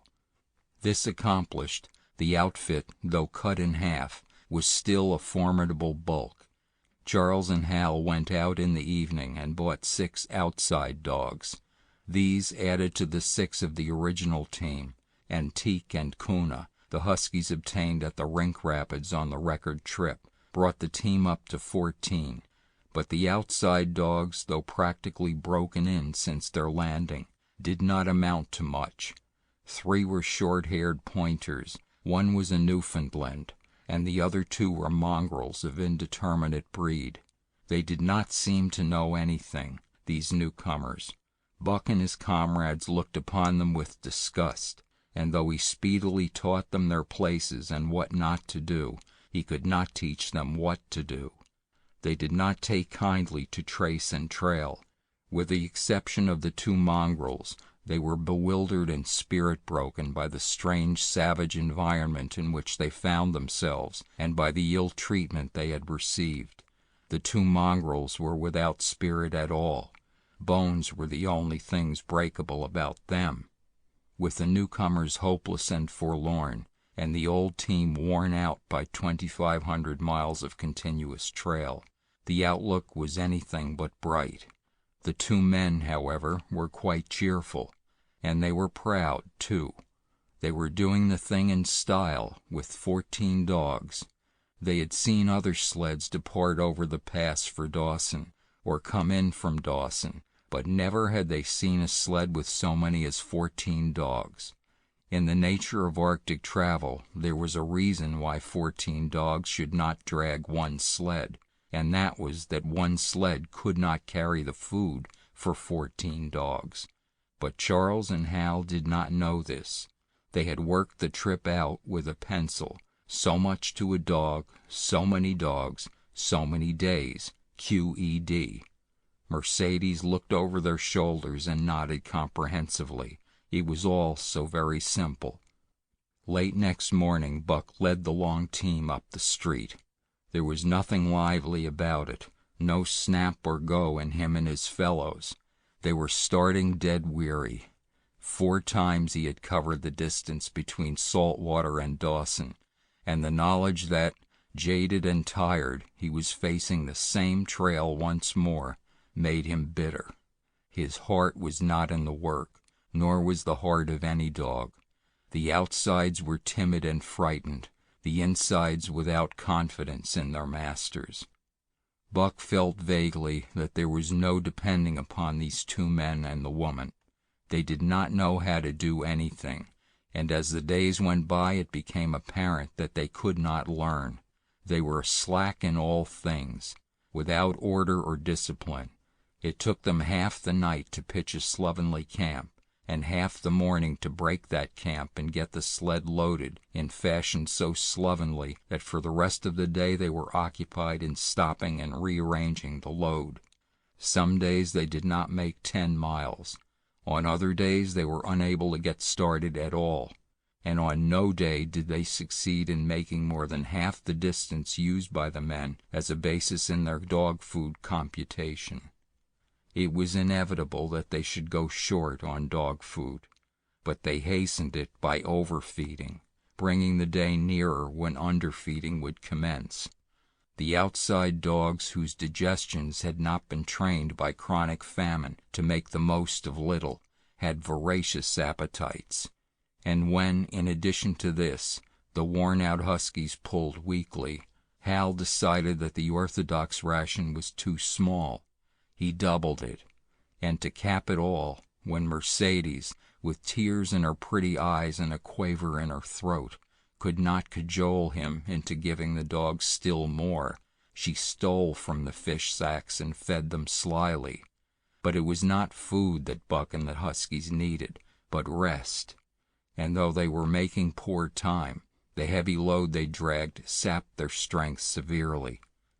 Then came the underfeeding. Hal awoke one day to the fact that his dog food was half gone and the distance only quarter covered. Further, that for love or money no additional dog food was to be obtained. So he cut down even the orthodox ration and tried to increase the day's travel. His sister and brother-in-law seconded him, but they were frustrated by their heavy outfit and their own incompetence. It was a simple matter to give the dogs less food, but it was impossible to make the dogs travel faster, while their own inability to get underway earlier in the morning prevented them from traveling longer hours. Not only did they not know how to work dogs, but they did not know how to work themselves. The first to go was Dub. Poor blundering thief that he was, always getting caught and punished, he had none the less been a faithful worker. His wrenched shoulder blade, untreated and unrested, went from bad to worse, till finally Hal shot him with the big Colt's revolver. It is a saying of the country that an outside dog starves to death on the ration of the husky, so the 6 outside dogs under Buck could do no less than die on half the ration of the husky. The Newfoundland went first, followed by the 3 short-haired pointers, the 2 mongrels hanging more grittily on to life, but going in the end. By this time all the amenities and gentlenesses of the Southland had fallen away from the 3 people. Shorn of its glamour and romance, Arctic travel became to them a reality too harsh for their manhood and womanhood. Mercedes ceased weeping over the dogs, being too occupied with weeping over herself and with quarreling with her husband and brother. To quarrel was the one thing that they were never too weary to do. Their irritability arose out of their misery, increased with it, doubled upon it, outdistanced it. The wonderful patience of the trail which comes to men who toil hard and suffer sore, and remain sweet of speech and kindly, did not come to these two men and the woman. They had no inkling of such a patience. They were stiff and in pain. Their muscles ached, their bones ached, their very hearts ached. And because of this they became sharp of speech, and hard words were first on their lips in the morning and last at night. Charles and Hal wrangled whenever Mercedes gave them a chance. It was a cherished belief of each that he did more than his share of the work, and neither forbore to speak this belief at every opportunity. Sometimes Mercedes sided with her husband, sometimes with her brother. The result was a beautiful and unending family quarrel, starting from a dispute as to which should chop a few sticks for the fire, a dispute which concerned only Charles and Hal. Presently would be lugged in the rest of the family, fathers, mothers, uncles, cousins, people thousands of miles away, and some of them dead. That Hal's views on art, or the sort of society plays his mother's brother wrote, should have anything to do with the chopping of a few sticks of firewood, passes comprehension. Nevertheless, the quarrel was as likely to tend in that direction as in the direction of Charles's political prejudices. And that Charles's sister's tale-bearing tongue should be relevant to the building of a Yukon fire was apparent only to Mercedes, who disburdened herself of copious opinions upon that topic, and incidentally upon a few other traits unpleasantly peculiar to her husband's family. In the meantime the fire remained unbuilt, the camp half-pitched, and the dogs unfed. Mercedes nursed a special grievance, the grievance of sex. She was pretty and soft, and had been chivalrously treated all her days, but the present treatment by her husband and brother was everything save chivalrous. It was her custom to be helpless. They complained, upon which impeachment of what to her was her most essential sex prerogative, she made their lives unendurable. She no longer considered the dogs, and because she was sore and tired, she persisted in riding on the sled. She was pretty and soft, but she weighed 120 pounds, a lusty last straw to the load dragged by the weak and starving animals. She rode for days, till they fell in the traces and the sled stood still. Charles and Hal begged her to get off and walk, pleaded with her, entreated, the while she wept and importuned heaven with a recital of their brutality. On one occasion they took her off the sled by main strength. They never did it again. She let her legs go limp like a spoiled child and sat down on the trail. They went on their way, but she did not move.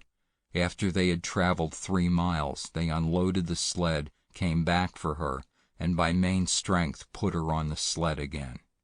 In the excess of their own misery, they were callous to the suffering of their animals. Hal's theory, which he practiced on others, was that one must get hardened. He had started out preaching it to his sister and brother-in-law. Failing there, he hammered it into the dogs with a club. At the 5 fingers the dog food gave out, and a toothless old squaw offered to trade them a few pounds of frozen horsehide for the Colt's revolver that kept the big hunting knife company at Hal's hip. A poor substitute for food was this hide, just as it had been stripped from the starved horses of the cattlemen 6 months back. In its frozen state it was more like strips of galvanized iron, and when a dog wrestled it into his stomach, it thawed into thin and innutritious leathery strings and into a mass of short hair, irritating and indigestible.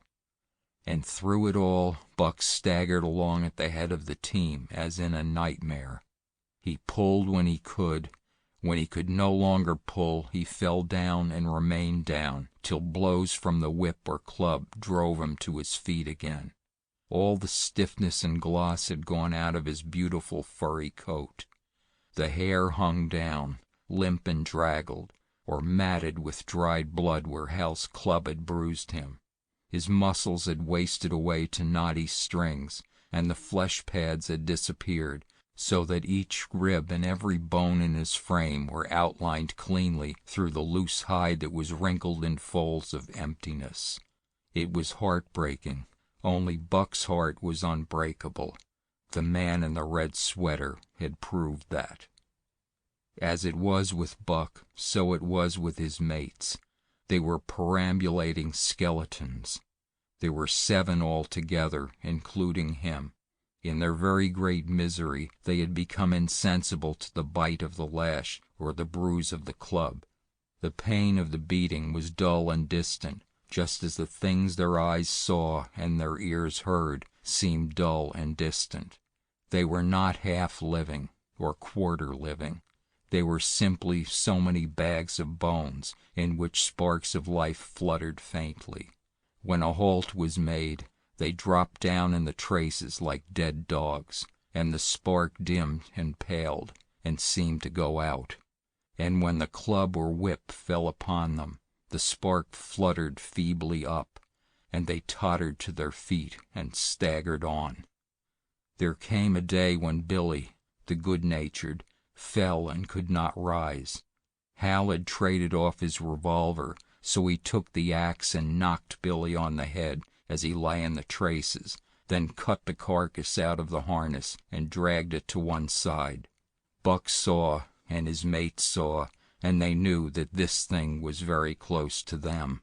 On the next day Kuna went, and but 5 of them remained. Joe, too far gone to be malignant. Pike, crippled and limping, only half conscious and not conscious enough longer to malinger. Sol-leks, the one-eyed, still faithful to the toil of trace and trail, and mournful in that he had so little strength with which to pull. Teek, who had not traveled so far that winter, and who was now beaten more than the others because he was fresher, and Buck, still at the head of the team, but no longer enforcing discipline or striving to enforce it, blind with weakness half the time, and keeping the trail by the loom of it and by the dim feel of his feet. It was beautiful spring weather, but neither dogs nor humans were aware of it. Each day the sun rose earlier and set later. It was dawn by 3 in the morning, and twilight lingered till 9 at night. The whole long day was a blaze of sunshine. The ghostly winter silence had given way to the great spring murmur of awakening life. This murmur arose from all the land, fraught with the joy of living. It came from the things that lived and moved again, things which had been as dead and which had not moved during the long months of frost. The sap was rising in the pines. The willows and aspens were bursting out in young buds.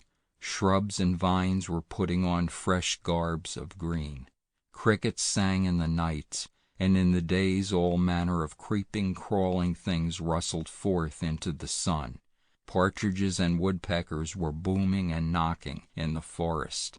Squirrels were chattering, birds singing, and overhead honked the wildfowl driving up from the south in cunning wedges that split the air.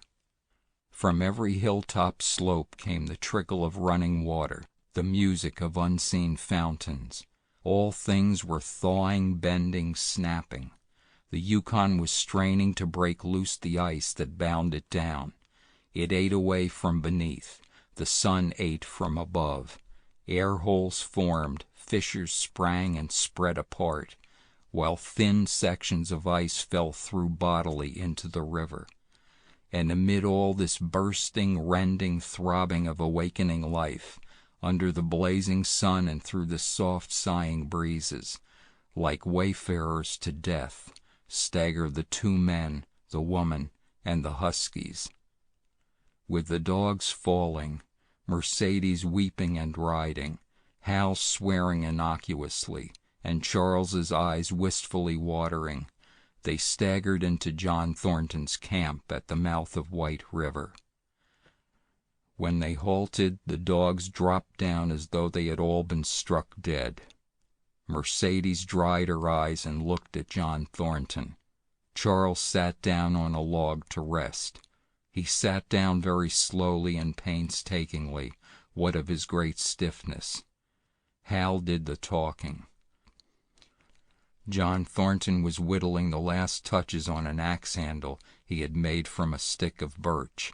He whittled and listened, gave monosyllabic replies, and, when it was asked, terse advice. He knew the breed, and he gave his advice in the certainty that it would not be followed.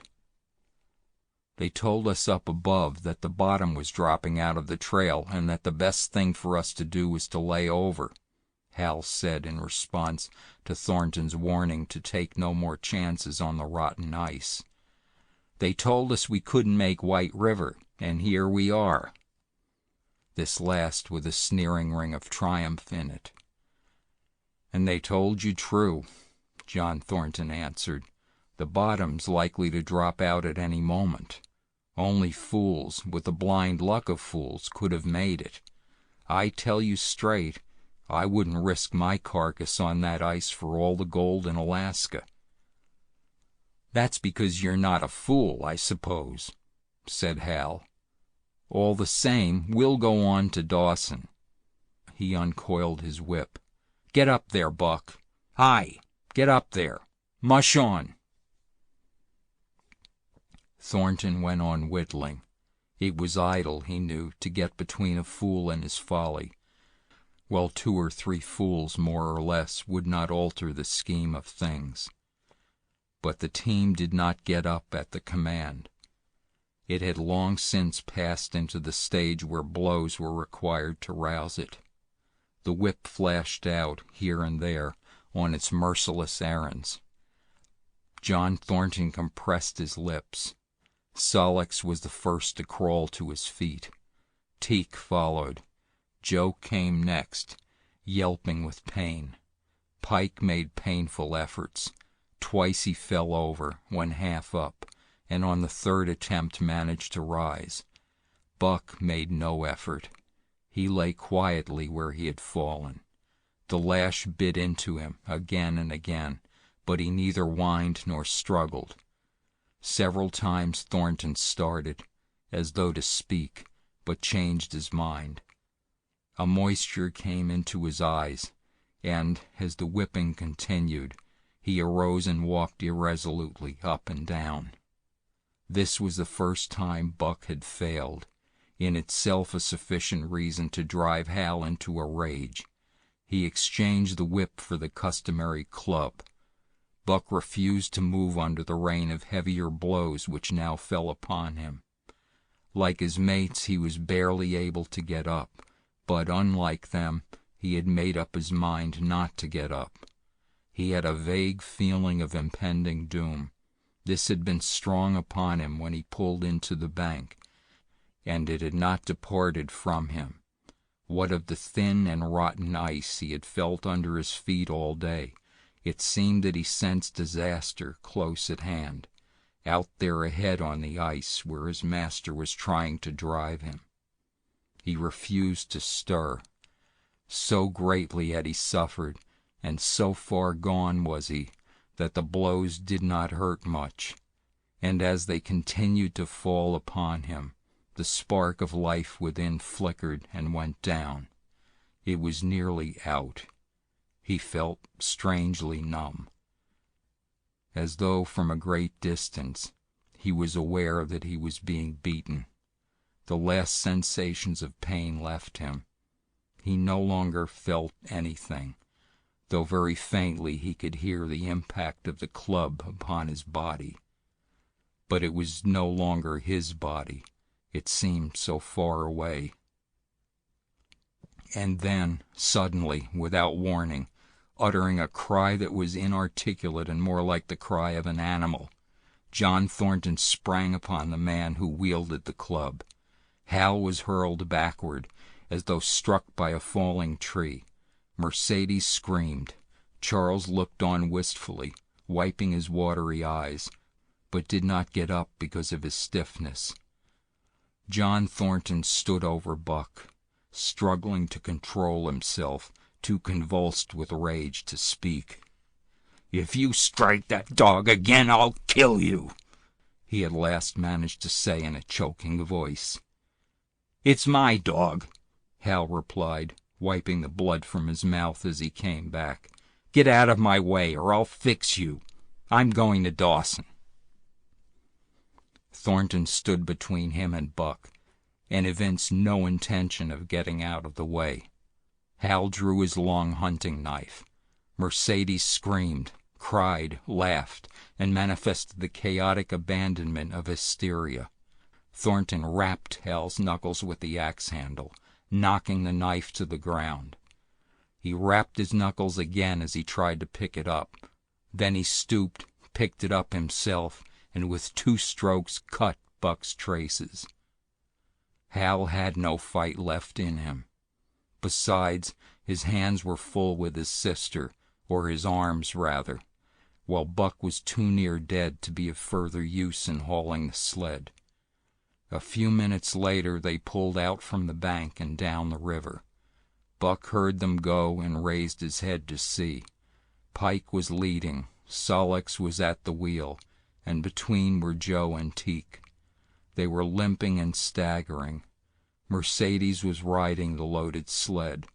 Hal guided at the gee-pole, and Charles stumbled along in the rear. As Buck watched them, Thornton knelt beside him and with rough, kindly hands searched for broken bones. By the time his search had disclosed nothing more than many bruises and a state of terrible starvation, the sled was a quarter of a mile away. Dog and man watched it crawling along over the ice. Suddenly they saw its back end drop down, as into a rut, and the gee-pole, with Hal clinging to it, jerk into the air. Mercedes's scream came to their ears. They saw Charles turn and make 1 step to run back, and then a whole section of ice give way and dogs and humans disappear. A yawning hole was all that was to be seen. The bottom had dropped out of the trail. John Thornton and Buck looked at each other. "You poor devil," said John Thornton, and Buck licked his hand. End of Chapter 5.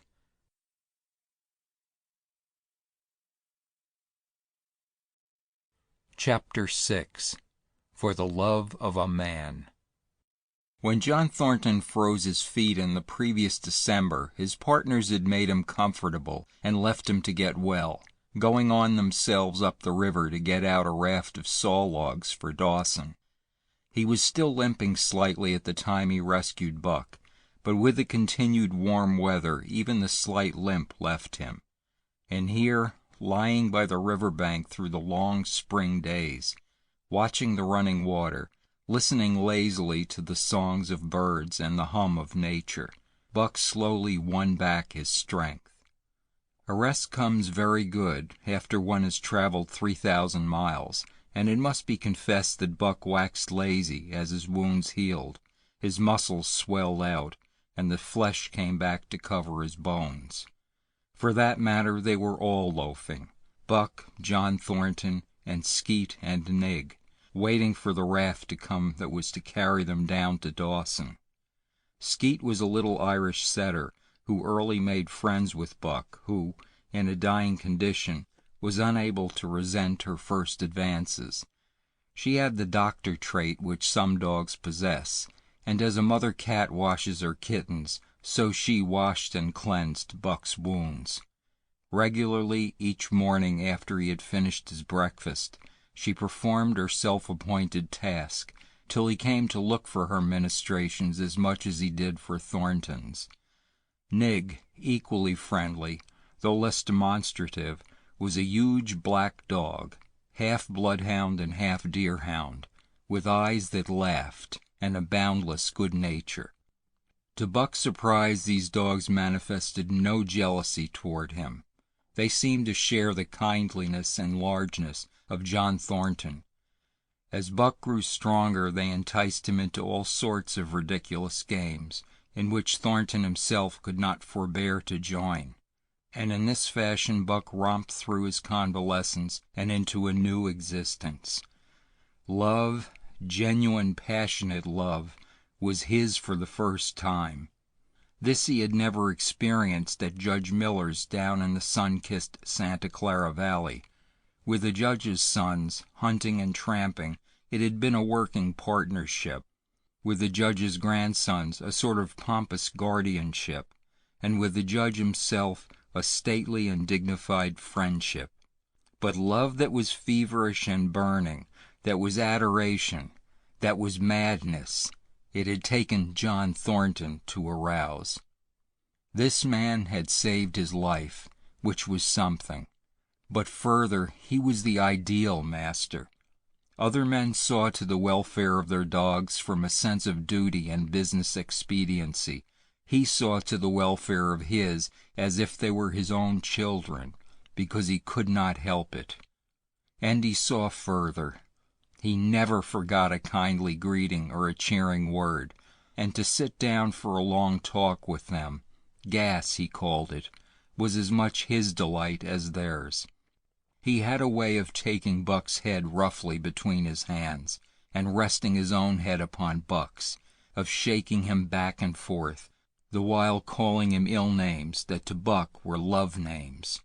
Buck knew no greater joy than that rough embrace and the sound of murmured oaths, and at each jerk back and forth it seemed that his heart would be shaken out of his body, so great was its ecstasy. And when, released, he sprang to his feet, his mouth laughing, his eyes eloquent, his throat vibrant with unuttered sound, and in that fashion remained without movement, John Thornton would reverently exclaim, "God, you can all but speak!" Buck had a trick of love expression that was akin to hurt. He would often seize Thornton's hand in his mouth and close so fiercely that the flesh bore the impress of his teeth for some time afterward. And as Buck understood the oaths to be love words, so the man understood this feigned bite for a caress.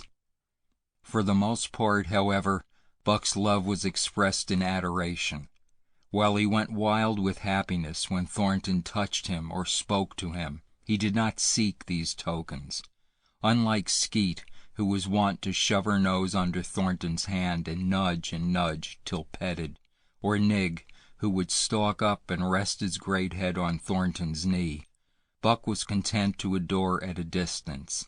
He would lie by the hour, eager, alert, at Thornton's feet, looking up into his face, dwelling upon it, studying it, following with keenest interest each fleeting expression, every movement or change of feature. Or, as chance might have it, he would lie farther away, to the side or rear, watching the outlines of the man and the occasional movements of his body. And often, such was the communion in which they lived, the strength of Buck's gaze would draw John Thornton's head around, and he would return the gaze, without speech, his heart shining out of his eyes as Buck's heart shone out. For a long time after his rescue, Buck did not like Thornton to get out of his sight. From the moment he left the tent to when he entered it again, Buck would follow at his heels. His transient masters since he had come into the Northland had bred in him a fear that no master could be permanent. He was afraid that Thornton would pass out of his life as Perrault and Francois and the Scotch half-breed had passed out. Even in the night, in his dreams, he was haunted by this fear. At such times he would shake off sleep and creep through the chill to the flap of the tent, where he would stand and listen to the sound of his master's breathing. But in spite of this great love he bore John Thornton, which seemed to bespeak the soft civilizing influence, the strain of the primitive, which the Northland had aroused in him, remained alive and active. Faithfulness and devotion, things born of fire and roof, were his, yet he retained his wildness and wiliness. He was a thing of the wild, come in from the wild to sit by John Thornton's fire, rather than a dog of the soft Southland stamped with the marks of generations of civilization. Because of his very great love, he could not steal from this man, but from any other man, in any other camp, he did not hesitate an instant, while the cunning with which he stole enabled him to escape detection. His face and body were scored by the teeth of many dogs, and he fought as fiercely as ever and more shrewdly. Skeet and Nig were too good-natured for quarreling. Besides, they belonged to John Thornton. But the strange dog, no matter what the breed or valor, swiftly acknowledged Buck's supremacy or found himself struggling for life with the terrible antagonist. And Buck was merciless. He had learned well the law of club and fang, and he never forewent an advantage or drew back from a foe he had started on the way to death. He had lessoned from Spitz and from the chief fighting dogs of the police and mail, and knew there was no middle course. He must master or be mastered, while to show mercy was a weakness. Mercy did not exist in the primordial life. It was misunderstood for fear, and such misunderstandings made for death. Kill or be killed, eat or be eaten, was the law. And this mandate, down out of the depths of time, he obeyed. He was older than the days he had seen and the breaths he had drawn. He linked the past with the present, and the eternity behind him throbbed through him in a mighty rhythm to which he swayed as the tides and seasons swayed. He sat by John Thornton's fire, a broad-breasted dog, white-fanged and long-furred, but behind him were the shades of all manner of dogs, half-wolves and wild wolves, urgent and prompting, tasting the savor of the meat he ate, thirsting for the water he drank, scenting the wind with him, listening with him and telling him the sounds made by the wild life in the forest, dictating his moods, directing his actions, lying down to sleep with him when he lay down, and dreaming with him and beyond him and becoming themselves the stuff of his dreams. So peremptorily did these shades beckon him, that each day mankind and the claims of mankind slipped farther from him. Deep in the forest a call was sounding, and as often as he heard this call, mysteriously thrilling and luring, he felt compelled to turn his back upon the fire and the beaten earth around it, and to plunge into the forest, and on, he knew not where or why, nor did he wonder where or why, the call sounding imperiously, deep in the forest. But as often as he gained the soft unbroken earth and the green shade, the love for John Thornton drew him back to the fire again. Thornton alone held him. The rest of mankind was as nothing.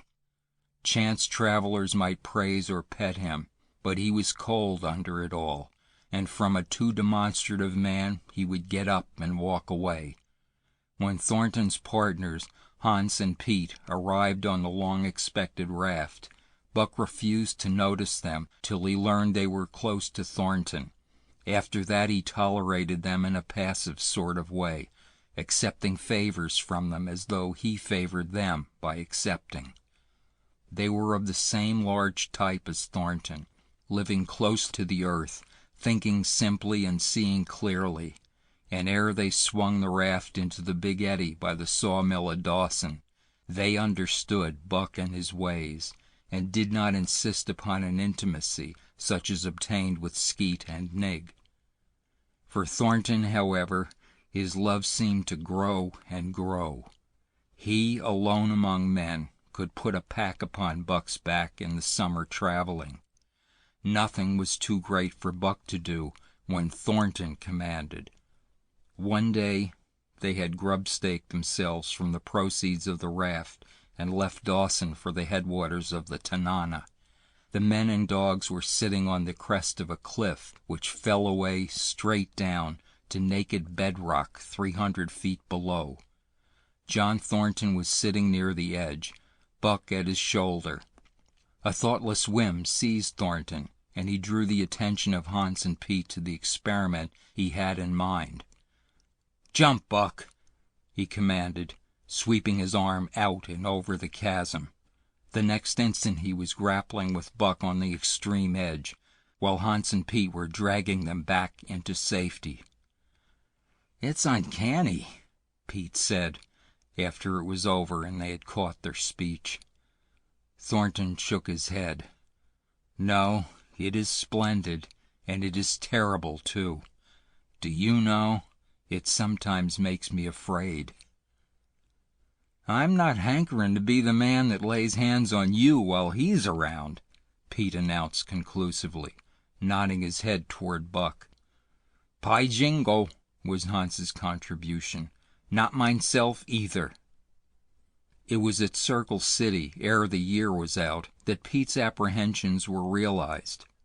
Black Burton, a man evil-tempered and malicious, had been picking a quarrel with a tenderfoot at the bar, when Thornton stepped good-naturedly between.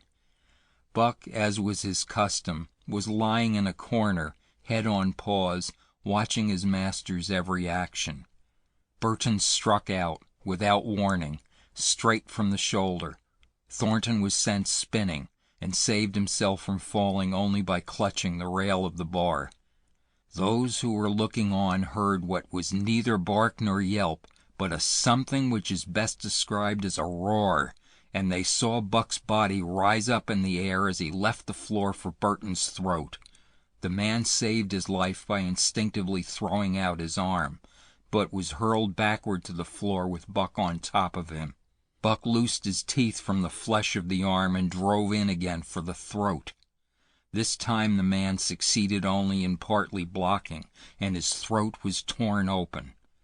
Then the crowd was upon Buck, and he was driven off, but while a surgeon checked the bleeding, he prowled up and down, growling furiously, attempting to rush in, and being forced back by an array of hostile clubs. A miners' meeting, called on the spot, decided that the dog had sufficient provocation, and Buck was discharged. But his reputation was made, and from that day his name spread through every camp in Alaska. Later on, in the fall of the year, he saved John Thornton's life in quite another fashion.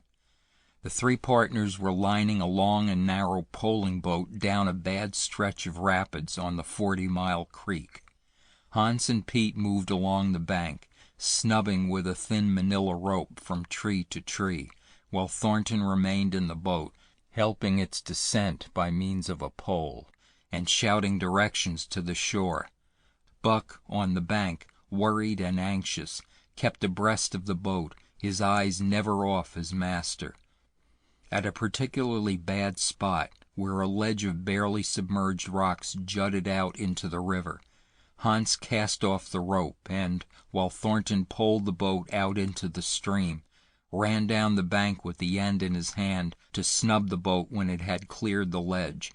This it did, and was flying downstream in a current as swift as a mill race, when Hans checked it with a rope and checked too suddenly. The boat flirted over and snubbed into the bank bottom up, while Thornton, flung sheer out of it, was carried downstream toward the worst part of the rapids, a stretch of wild water in which no swimmer could live. Buck had sprung in on the instant, and at the end of 300 yards, amid a mad swirl of water, he overhauled Thornton. When he felt him grasp his tail, Buck headed for the bank, swimming with all his splendid strength. But the progress shoreward was slow, the progress downstream amazingly rapid. From below came the fatal roaring where the wild current went wilder and was rent in shreds and spray by the rocks which thrust through like the teeth of an enormous comb. The suck of the water as it took the beginning of the last steep pitch was frightful, and Thornton knew that the shore was impossible. He scraped furiously over a rock, bruised across a second, and struck a third with crushing force. He clutched its slippery top with both hands, releasing Buck, and above the roar of the churning water shouted, "Go, Buck, go!" Buck could not hold his own, and swept on downstream, struggling desperately, but unable to win back. When he heard Thornton's command repeated, he partly reared out of the water, throwing his head high, as though for a last look, then turned obediently toward the bank. He swam powerfully and was dragged ashore by Pete and Hans at the very point where swimming ceased to be possible and destruction began. They knew that the time a man could cling to a slippery rock in the face of that driving current was a matter of minutes, and they ran as fast as they could up the bank to a point far above where Thornton was hanging on. They attached the line with which they had been snubbing the boat to Buck's neck and shoulders, being careful that it should neither strangle him nor impede his swimming, and launched him into the stream. He struck out boldly, but not straight enough into the stream. He discovered the mistake too late, when Thornton was abreast of him and a bare half-dozen strokes away while he was being carried helplessly past. Hans promptly snubbed with the rope, as though Buck were a boat. The rope thus tightening on him in the sweep of the current, he was jerked under the surface, and under the surface he remained till his body struck against the bank and he was hauled out. He was half drowned, and Hans and Pete threw themselves upon him, pounding the breath into him and the water out of him. He staggered to his feet and fell down. The faint sound of Thornton's voice came to them, and though they could not make out the words of it, they knew that he was in his extremity. His master's voice acted on Buck like an electric shock. He sprang to his feet and ran up the bank ahead of the men to the point of his previous departure. Again the rope was attached and he was launched, and again he struck out, but this time straight into the stream. He had miscalculated once, but he would not be guilty of it a second time. Hans paid out the rope, permitting no slack, while Pete kept it clear of coils. Buck held on till he was on a line straight above Thornton. Then he turned, and with the speed of an express train headed down upon him. Thornton saw him coming, and as Buck struck him like a battering ram, with the whole force of the current behind him, he reached up and closed with both arms around the shaggy neck. Hans snubbed the rope around the tree, and Buck and Thornton were jerked under the water. Strangling, suffocating, sometimes one uppermost and sometimes the other, dragging over the jagged bottom, smashing against rocks and snags, they veered in to the bank. Thornton came to, belly downward and being violently propelled back and forth across a drift log by Hans and Pete.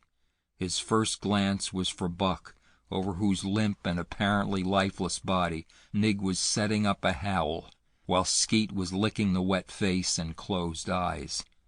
Thornton was himself bruised and battered, and he went carefully over Buck's body when he had been brought around, finding 3 broken ribs. "That settles it," he announced. "We camp right here." And camp they did, till Buck's ribs knitted and he was able to travel. That winter at Dawson, Buck performed another exploit, not so heroic perhaps, but one that put his name many notches higher on the totem pole of Alaskan fame. This exploit was particularly gratifying to the 3 men, for they stood in need of the outfit which it furnished, and were enabled to make a long-desired trip into the Virgin East, where miners had not yet appeared. It was brought about by a conversation in the Eldorado saloon, in which men waxed boastful of their favorite dogs. Buck, because of his record, was the target for these men, and Thornton was driven stoutly to defend him. At the end of half an hour, one man stated that his dog could start a sled with 500 pounds and walk off with it. A second bragged 600 for his dog, and a third 700. "Pooh, said John Thornton. "Buck can start 1,000 pounds." "And break it out, and walk off with it for 100 yards?" demanded Mathewson, a bonanza king, he of the 700 vaunt, and break it out and walk off with it for 100 yards, John Thornton said coolly. Well, Mathewson said, slowly and deliberately, so that all could hear, I've got $1,000 that says he can't, and there it is. So saying, he slammed a sack of gold dust of the size of a bologna sausage down upon the bar. Nobody spoke. Thornton's bluff, if bluff it was, had been called. He could feel a flush of warm blood creeping up his face. His tongue had tricked him. He did not know whether Buck could start 1,000 pounds. Half a ton! The enormousness of it appalled him. He had great faith in Buck's strength, and had often thought him capable of starting such a load, but never as now had he faced the possibility of it, the eyes of a dozen men fixed upon him, silent and waiting. Further, he had no $1,000, nor had Hans or Pete. I've got a sled standing outside now, with 20 50-pound sacks of flour on it, Mathewson went on with brutal directness, so don't let that hinder you. Thornton did not reply. He did not know what to say. He glanced from face to face in the absent way of a man who has lost the power of thought and is seeking somewhere to find the thing that will start it going again. The face of Jim O'Brien, a Mastodon king and old-time comrade, caught his eyes. It was as a cue to him, seeming to rouse him to do what he would never have dreamed of doing. "Can you lend me 1,000?" he asked, almost in a whisper. "Sure," answered O'Brien, thumping down a plethoric sack by the side of Mathewson's, "though it's little faith I'm having, John, that the beast can do the trick." The Eldorado emptied its occupants into the street to see the test. The tables were deserted, and the dealers and gamekeepers came forth to see the outcome of the wager and to lay odds. Several hundred men, furred and mittened, banked around the sled within easy distance. Mathewson's sled, loaded with 1,000 pounds of flour, had been standing for a couple of hours, and in the intense cold, it was 60 below zero, the runners had frozen fast to the hard-packed snow. Men offered odds of 2 to 1 that Buck could not budge the sled. A quibble arose concerning the phrase "break out." O'Brien contended it was Thornton's privilege to knock the runners loose, leaving Buck to break it out from a dead standstill. Mathewson insisted that the phrase included breaking the runners from the frozen grip of the snow. A majority of the men who had witnessed the making of the bet decided in his favor, whereat the odds went up to 3 to 1 against Buck. There were no takers. Not a man believed him capable of the feat. Thornton had been hurried into the wager, heavy with doubt, and now that he looked at the sled itself, the concrete fact, with the regular team of 10 dogs curled up in the snow before it, the more impossible the task appeared. Mathewson waxed jubilant.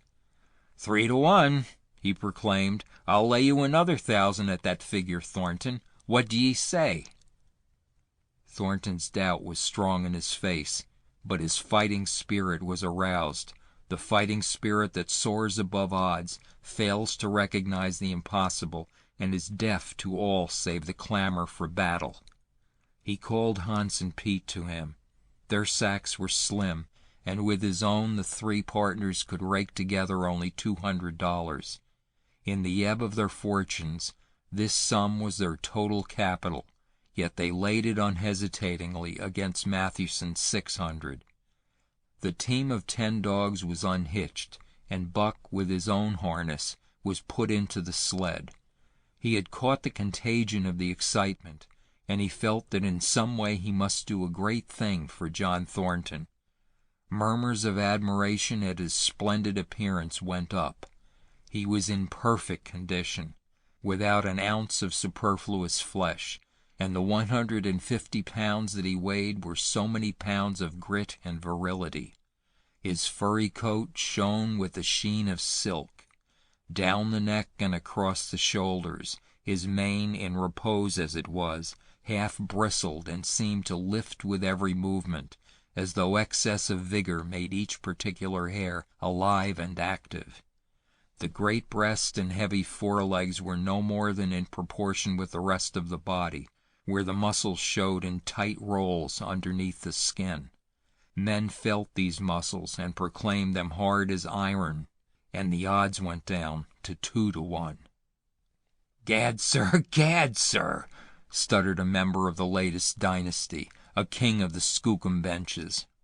"I offer you 800 for him, sir, before the test, sir. 800 just as he stands." Thornton shook his head and stepped to Buck's side. "You must stand off from him," Mathewson protested. "Free play and plenty of room." The crowd fell silent. Only could be heard the voices of the gamblers vainly offering 2 to 1. Everybody acknowledged Buck a magnificent animal, but 20 50-pound sacks of flour bulked too large in their eyes for them to loosen their pouch strings. Thornton knelt down by Buck's side. He took his head in his 2 hands and rested cheek on cheek. He did not playfully shake him, as was his wont, or murmur soft love curses, but he whispered in his ear. "As you love me, Buck, as you love me," was what he whispered. Buck whined with suppressed eagerness. The crowd was watching curiously. The affair was growing mysterious. It seemed like a conjuration. As Thornton got to his feet, Buck seized his mittened hand between his jaws, pressing in with his teeth and releasing slowly, half reluctantly. It was the answer, in terms not of speech, but of love. Thornton stepped well back. "Now, Buck," he said. Buck tightened the traces, then slacked them for a matter of several inches. It was the way he had learned. "Gee!" Thornton's voice rang out, sharp in the tense silence. Buck swung to the right, ending the movement in a plunge that took up the slack and with a sudden jerk arrested his 150 pounds. The load quivered, and from under the runners arose a crisp crackling. "Haw!" Thornton commanded. Buck duplicated the maneuver, this time to the left. The crackling turned into a snapping, the sled pivoting and the runners slipping and grating several inches to the side. The sled was broken out. Men were holding their breaths, intensely unconscious of the fact. "Now, mush!"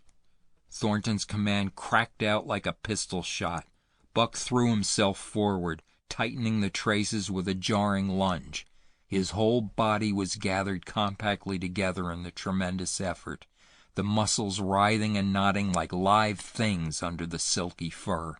His great chest was low to the ground, his head forward and down, while his feet were flying like mad, the claws scarring the hard-packed snow in parallel grooves. The sled swayed and trembled, half started forward. One of his feet slipped, and one man groaned aloud. Then the sled lurched ahead in what appeared a rapid succession of jerks, though it never really came to a dead stop again. Half an inch, 2 inches. The jerks perceptibly diminished. As the sled gained momentum, he caught them up, till it was moving steadily along.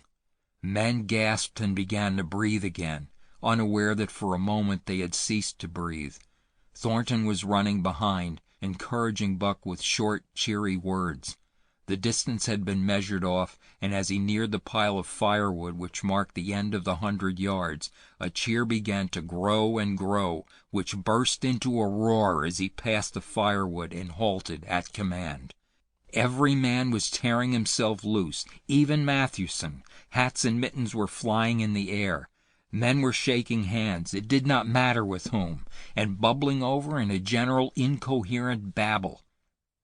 But Thornton fell on his knees beside Buck. Head was against head, and he was shaking him back and forth. Those who hurried up heard him cursing Buck, and he cursed him long and fervently, and softly and lovingly. Gad, sir, spluttered the Skookum Bench King. I'll give you 1,000 for him, sir, 1,000, sir, 1,200, sir. Thornton rose to his feet. His eyes were wet. The tears were streaming frankly down his cheeks. Sir, he said to the Skookum Bench King, no, sir. You can go to hell, sir. It's the best I can do for you, sir. Buck seized Thornton's hand in his teeth. Thornton shook him back and forth. As though animated by a common impulse, the onlookers drew back to a respectful distance, nor were they again indiscreet enough to interrupt. End of Chapter 6.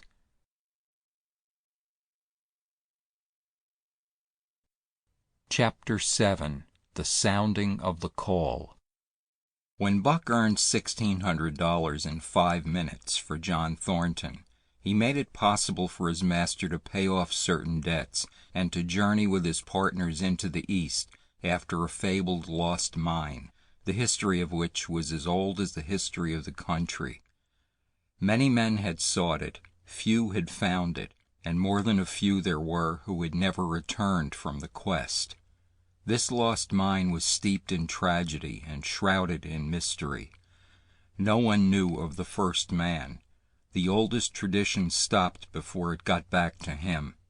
From the beginning there had been an ancient and ramshackle cabin. Dying men had sworn to it, and to the mine the site of which it marked, clinching their testimony with nuggets that were unlike any known grade of gold in the Northland. But no living man had looted this treasure house, and the dead were dead, wherefore John Thornton and Pete and Hans, with Buck and half a dozen other dogs, faced into the East on an unknown trail to achieve where men and dogs as good as themselves had failed. They sledded 70 miles up the Yukon, swung to the left into the Stewart River, past the Mayo and the McQuestion, and held on until the Stewart itself became a streamlet, threading the upstanding peaks which marked the backbone of the continent. John Thornton asked little of man or nature. He was unafraid of the wild. With a handful of salt and a rifle, he could plunge into the wilderness and fare wherever he pleased and as long as he pleased. Being in no haste, Indian fashion, he hunted his dinner in the course of the day's travel, and if he failed to find it, like the Indian, he kept on traveling, secure in the knowledge that sooner or later he would come to it. So, on this great journey into the East, straight meat was the bill of fare. Ammunition and tools principally made up the load on the sled, and the time card was drawn upon the limitless future. To Buck it was boundless delight, this hunting, fishing, and indefinite wandering through strange places. For weeks at a time they would hold on steadily, day after day, and for weeks upon end they would camp, here and there, the dogs loafing and the men burning holes through frozen muck and gravel, and washing countless pans of dirt by the heat of the fire. Sometimes they went hungry, sometimes they feasted riotously, all according to the abundance of game and the fortune of hunting. Summer arrived, and dogs and men packed on their backs, rafted across Blue Mountain lakes, and descended or ascended unknown rivers in slender boats whipsawed from the standing forest. The months came and went, and back and forth they twisted through the uncharted vastness, where no men were, and yet where men had been if the lost cabin were true. They went across divides in summer blizzards, shivered under the midnight sun on naked mountains between the timberline and the eternal snows, dropped into summer valleys amid swarming gnats and flies, and in the shadows of glaciers picked strawberries and flowers as ripe and fair as any the Southland could boast. In the fall of the year they penetrated a weird lake country, sad and silent, where wildfowl had been, but where then there was no life nor sign of life, only the blowing of chill winds, the forming of ice in sheltered places, and the melancholy rippling of waves on lonely beaches. And through another winter they wandered on the obliterated trails of men who had gone before. Once they came upon a path blazed through the forest, an ancient path, and the lost cabin seemed very near. But the path began nowhere and ended nowhere, and it remained mystery, as the man who made it and the reason he made it remained mystery. Another time they chanced upon the time-graven wreckage of a hunting lodge, and amid the shreds of rotted blankets John Thornton found a long-barreled flintlock. He knew it for a Hudson Bay Company gun of the young days in the Northwest, when such a gun was worth its height in beaver skins packed flat. And that was all. No hint as to the man who in an early day had reared the lodge and left the gun among the blankets. Spring came on once more, and at the end of all their wandering they found, not the lost cabin, but a shallow placer in a broad valley where the gold showed like yellow butter across the bottom of the washing pan. They sought no farther. Each day they worked earned them thousands of dollars in clean dust and nuggets, and they worked every day. The gold was sacked in moose-hide bags, 50 pounds to the bag, and piled like so much firewood outside the Spruce Bough Lodge. Like giants they toiled, days flashing on the heels of days like dreams as they heaped the treasure up. There was nothing for the dogs to do, save the hauling in of meat now and again that Thornton killed, and Buck spent long hours musing by the fire. The vision of the short-legged hairy man came to him more frequently, now that there was little work to be done, and often, blinking by the fire, Buck wandered with him in that other world which he remembered. The salient thing of this other world seemed fear. When he watched the hairy man sleeping by the fire, head between his knees and hands clasped above, Buck saw that he slept restlessly, with many starts and awakenings, at which times he would peer fearfully into the darkness and fling more wood upon the fire. Did they walk by the beach of a sea, where the hairy man gathered shellfish and ate them as he gathered, it was with eyes that roved everywhere for hidden danger, and with legs prepared to run like the wind at its first appearance. Through the forest they crept noiselessly, Buck at the hairy man's heels, and they were alert and vigilant, the pair of them, ears twitching and moving and nostrils quivering, for the man heard and smelled as keenly as Buck. The hairy man could spring up into the trees and travel ahead as fast as on the ground, swinging by the arms from limb to limb, sometimes a dozen feet apart, letting go and catching, never falling, never missing his grip. In fact, he seemed as much at home among the trees as on the ground, and Buck had memories of nights of vigil spent beneath trees wherein the hairy man roosted, holding on tightly as he slept. And closely akin to the visions of the hairy man was the call still sounding in the depths of the forest. It filled him with a great unrest and strange desires. It caused him to feel a vague, sweet gladness, and he was aware of wild yearnings and stirrings for he knew not what. Sometimes he pursued the call into the forest, looking for it as though it were a tangible thing, barking softly or defiantly, as the mood might dictate.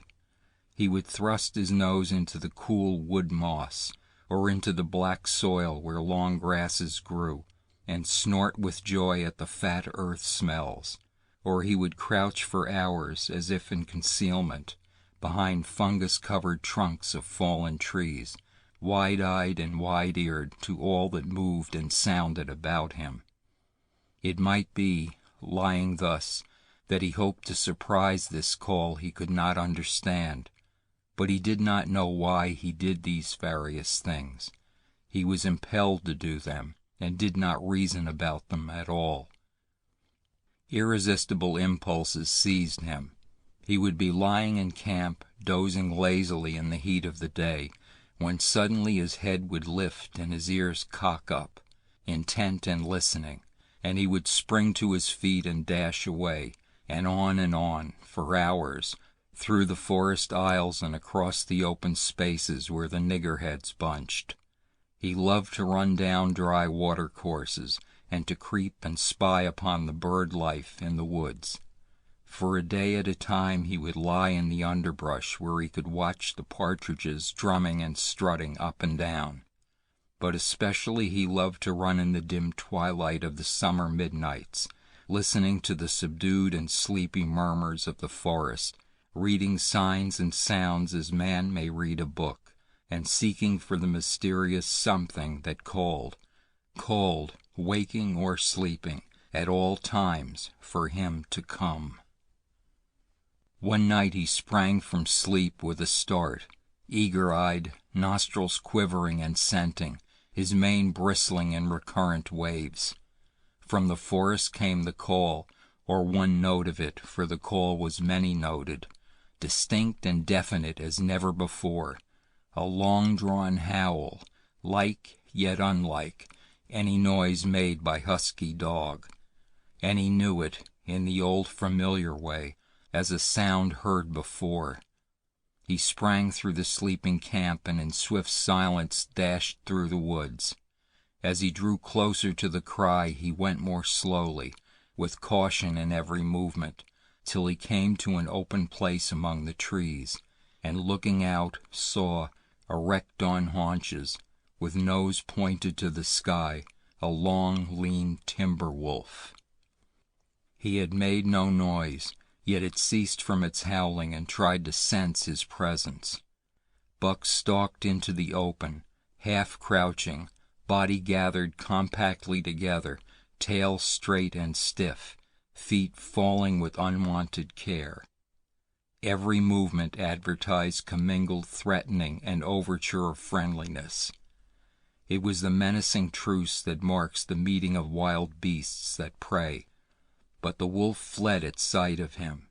He followed with wild leapings, in a frenzy to overtake.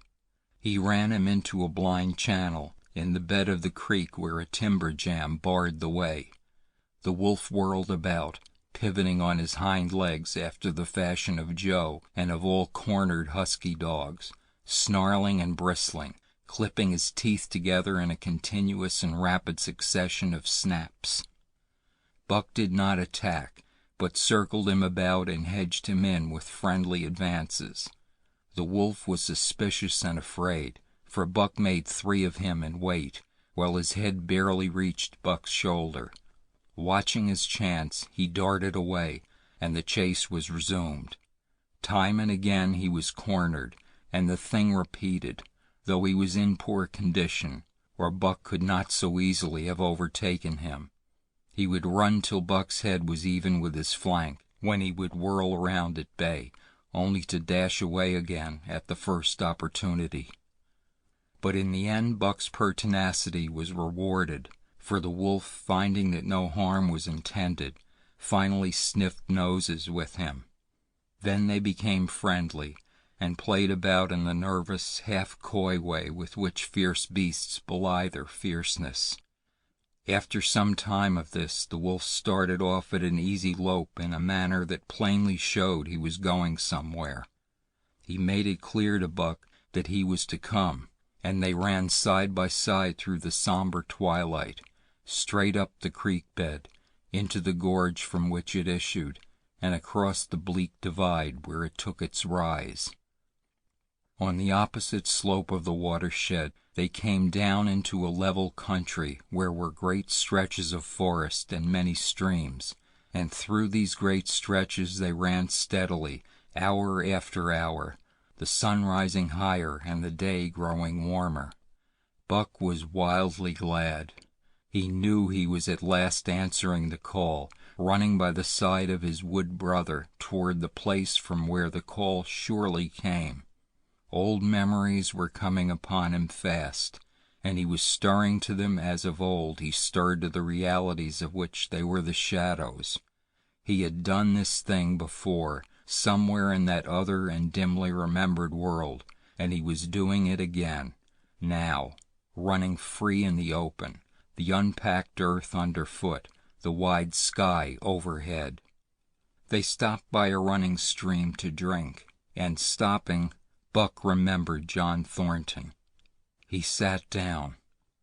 The wolf started on toward the place from where the call surely came, then returned to him, sniffing noses and making actions as though to encourage him.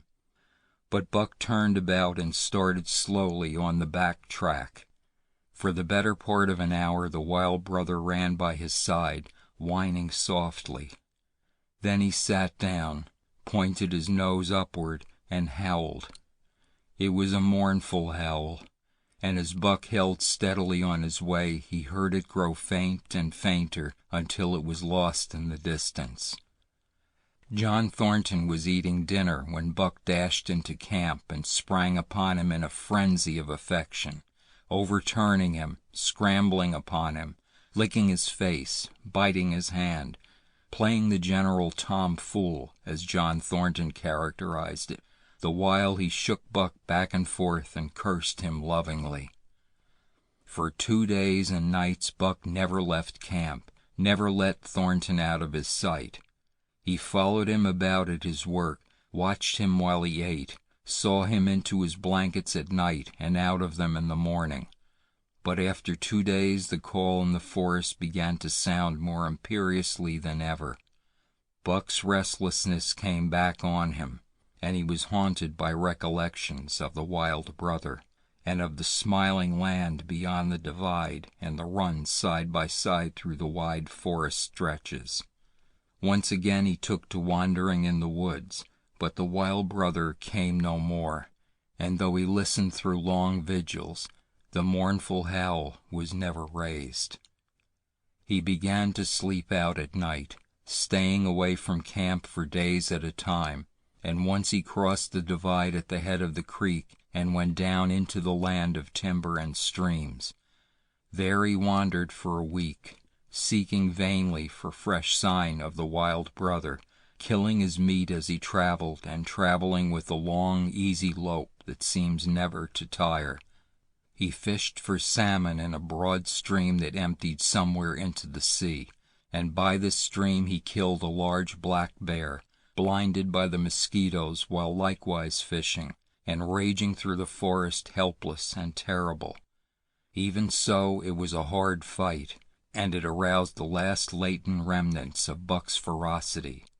And 2 days later, when he returned to his kill and found a dozen wolverines quarreling over the spoil, he scattered them like chaff, and those that fled left 2 behind who would quarrel no more. The blood-longing became stronger than ever before. He was a killer, a thing that preyed, living on the things that lived, unaided, alone, by virtue of his own strength and prowess, surviving triumphantly in a hostile environment where only the strong survived. Because of all this, he became possessed of a great pride in himself, which communicated itself like a contagion to his physical being. It advertised itself in all his movements, was apparent in the play of every muscle, spoke plainly as speech in the way he carried himself, and made his glorious furry coat, if anything, more glorious. But for the stray brown on his muzzle and above his eyes, and for the splash of white hair that ran midmost down his chest, he might well have been mistaken for a gigantic wolf, larger than the largest of the breed. From his St. Bernard father he had inherited size and weight, but it was his shepherd mother who had given shape to that size and weight.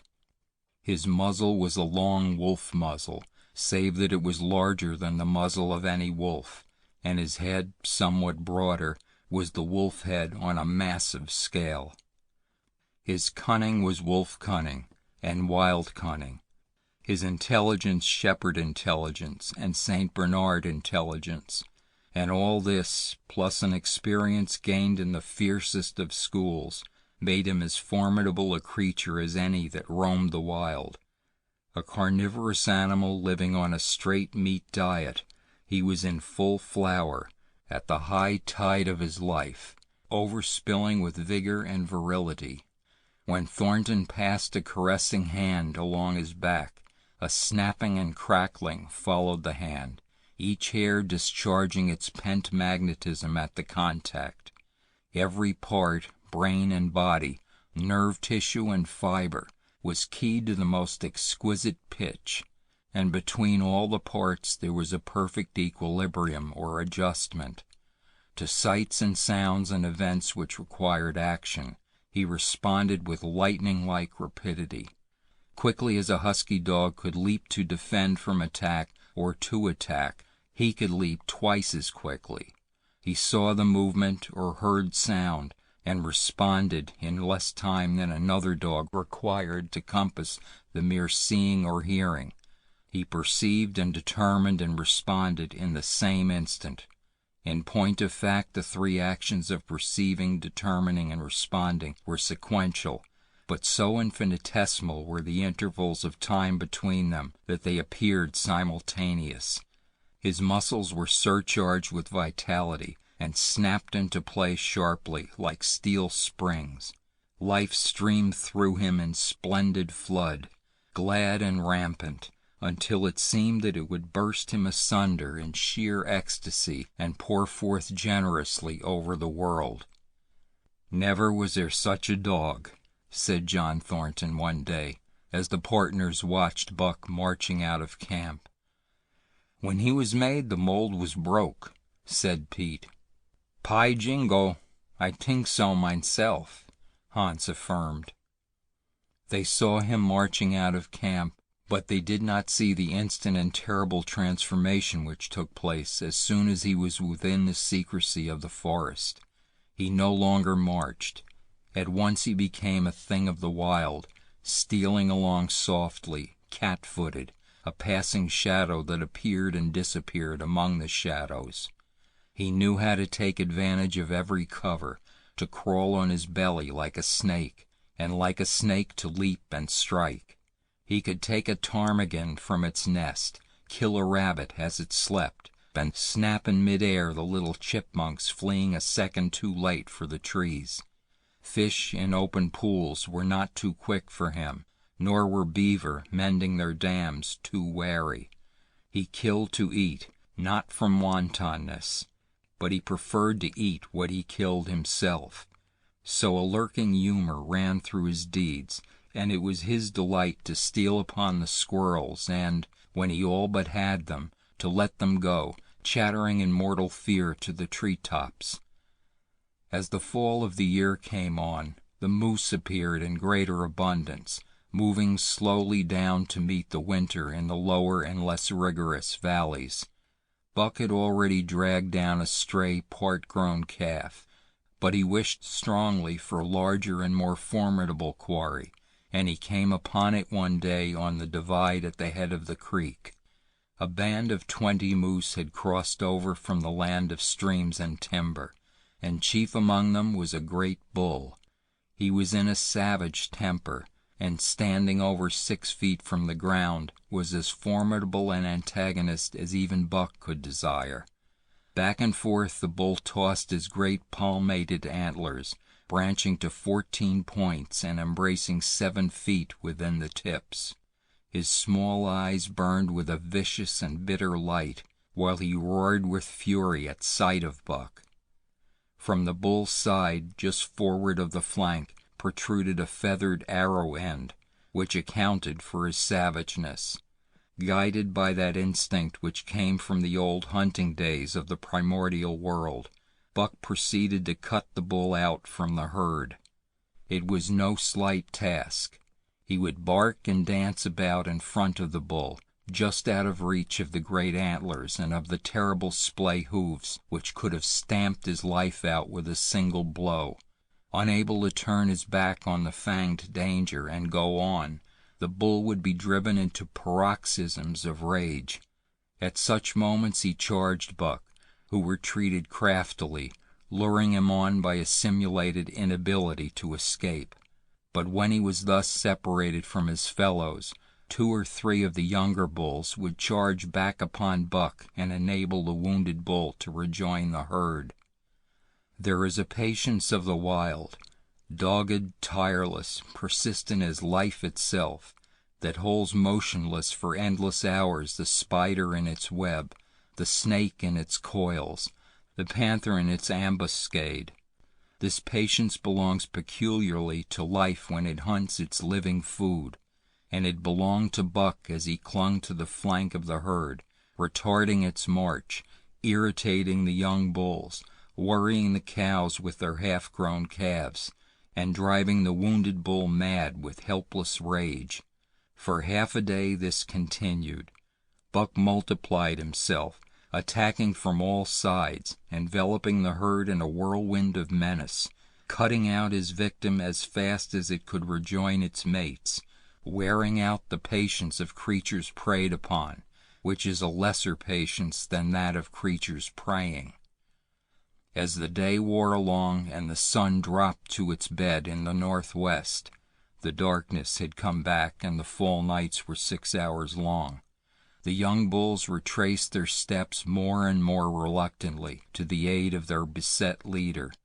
The downcoming winter was harrying them on to the lower levels, and it seemed they could never shake off this tireless creature that held them back.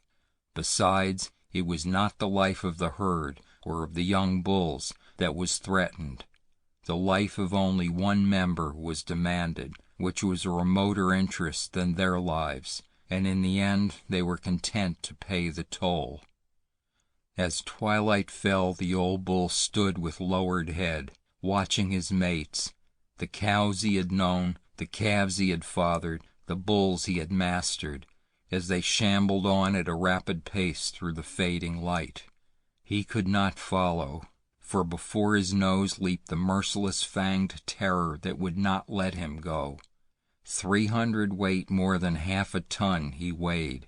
He had lived a long, strong life, full of fight and struggle, and at the end he faced death at the teeth of a creature whose head did not reach beyond his great knuckled knees.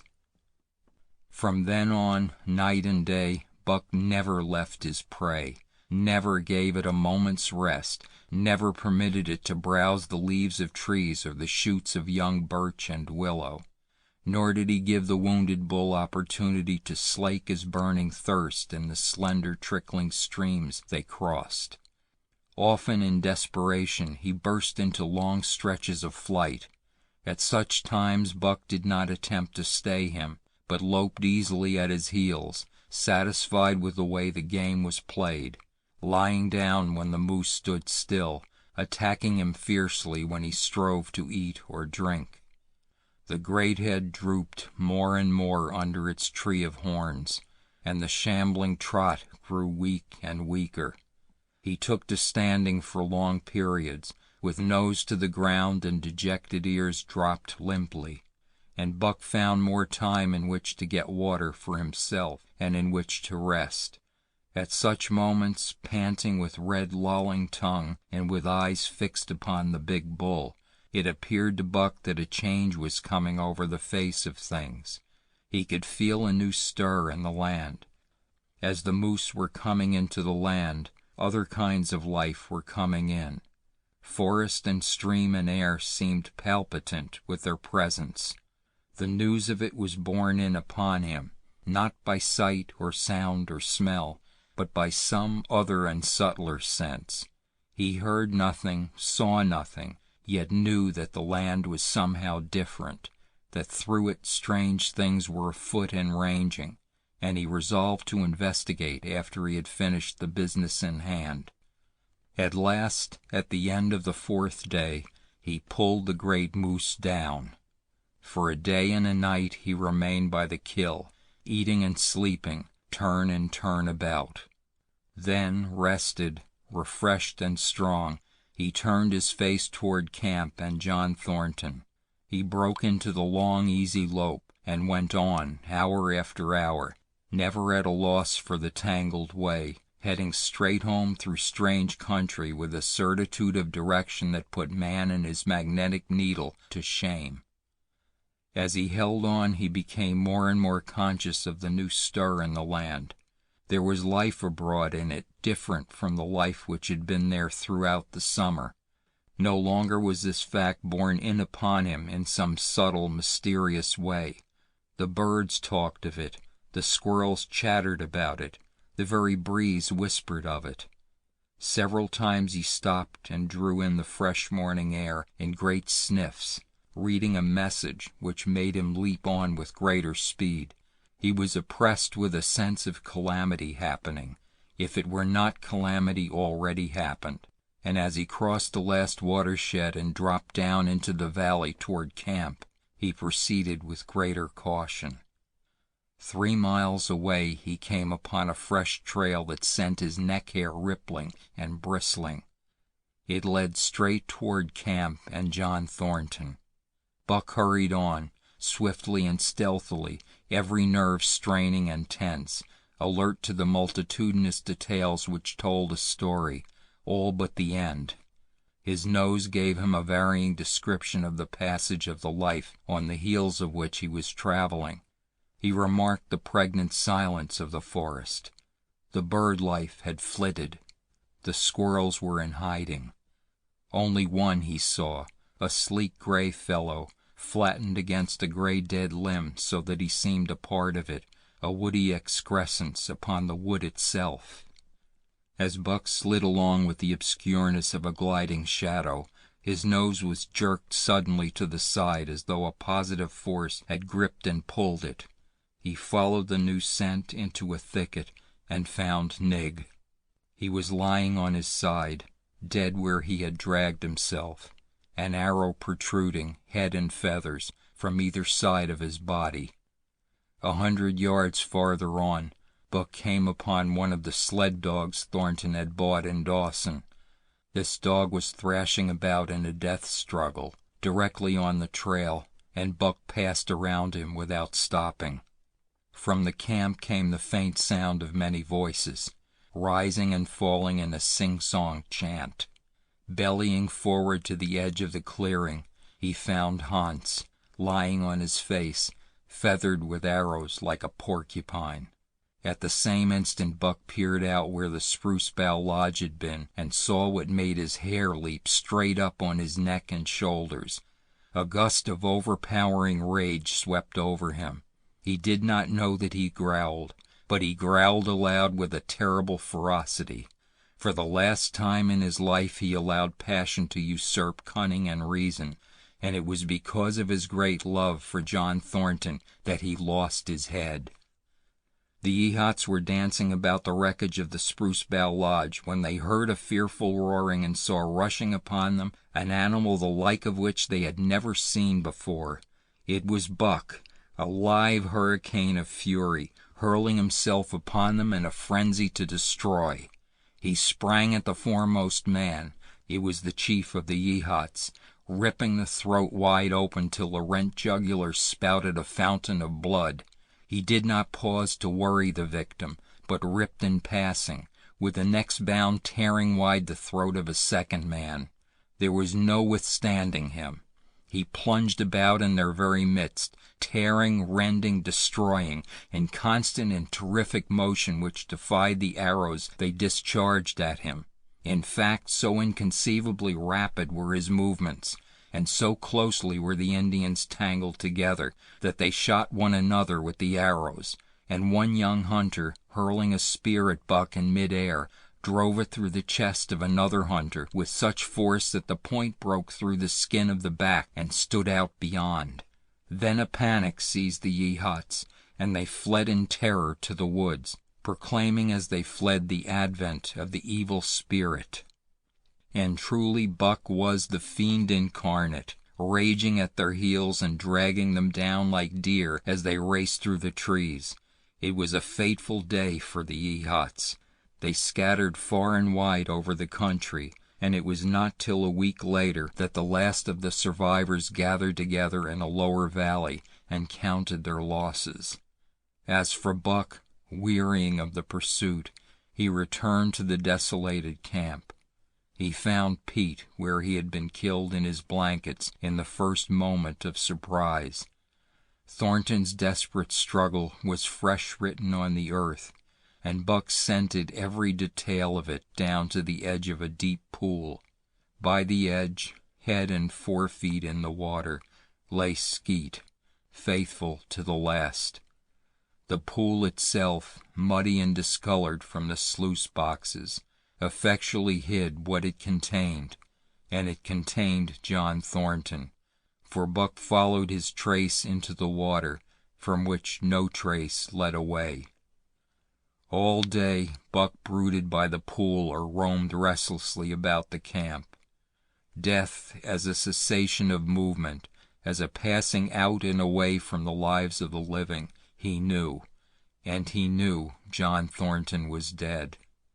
It left a great void in him, somewhat akin to hunger, but a void which ached, and which food could not fill. At times, when he paused to contemplate the carcasses of the Yehots, he forgot the pain of it, and at such times he was aware of a great pride in himself, a pride greater than any he had yet experienced. He had killed man, the noblest game of all, and he had killed in the face of the law of club and fang. He sniffed the bodies curiously. They had died so easily. It was harder to kill a husky dog than them. They were no match at all, were it not for their arrows and spears and clubs. Thenceforward he would be unafraid of them, except when they bore in their hands their arrows, spears, and clubs. Night came on, and a full moon rose high over the trees into the sky, lighting the land till it lay bathed in ghostly day. And with the coming of the night, brooding and mourning by the pool, Buck became alive to a stirring of the new life in the forest other than that which the Yehots had made. He stood up, listening and scenting.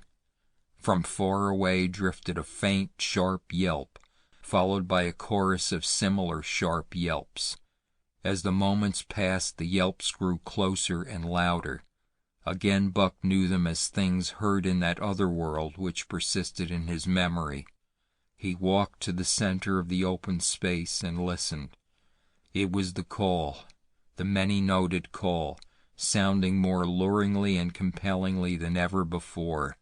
And as never before, he was ready to obey. John Thornton was dead. The last tie was broken.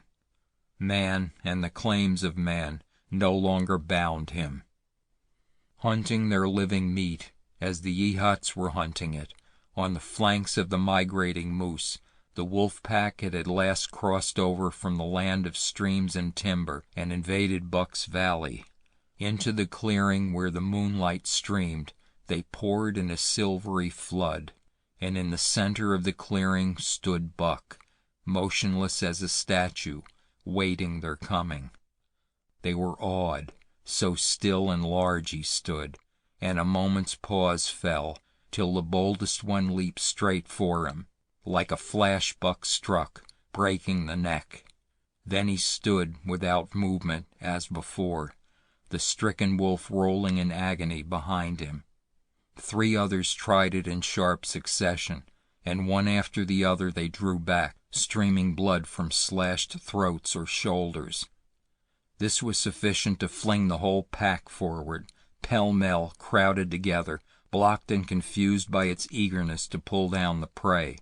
Buck's marvelous quickness and agility stood him in good stead. Pivoting on his hind legs and snapping and gashing, he was everywhere at once, presenting a front which was apparently unbroken, so swiftly did he whirl and guard from side to side.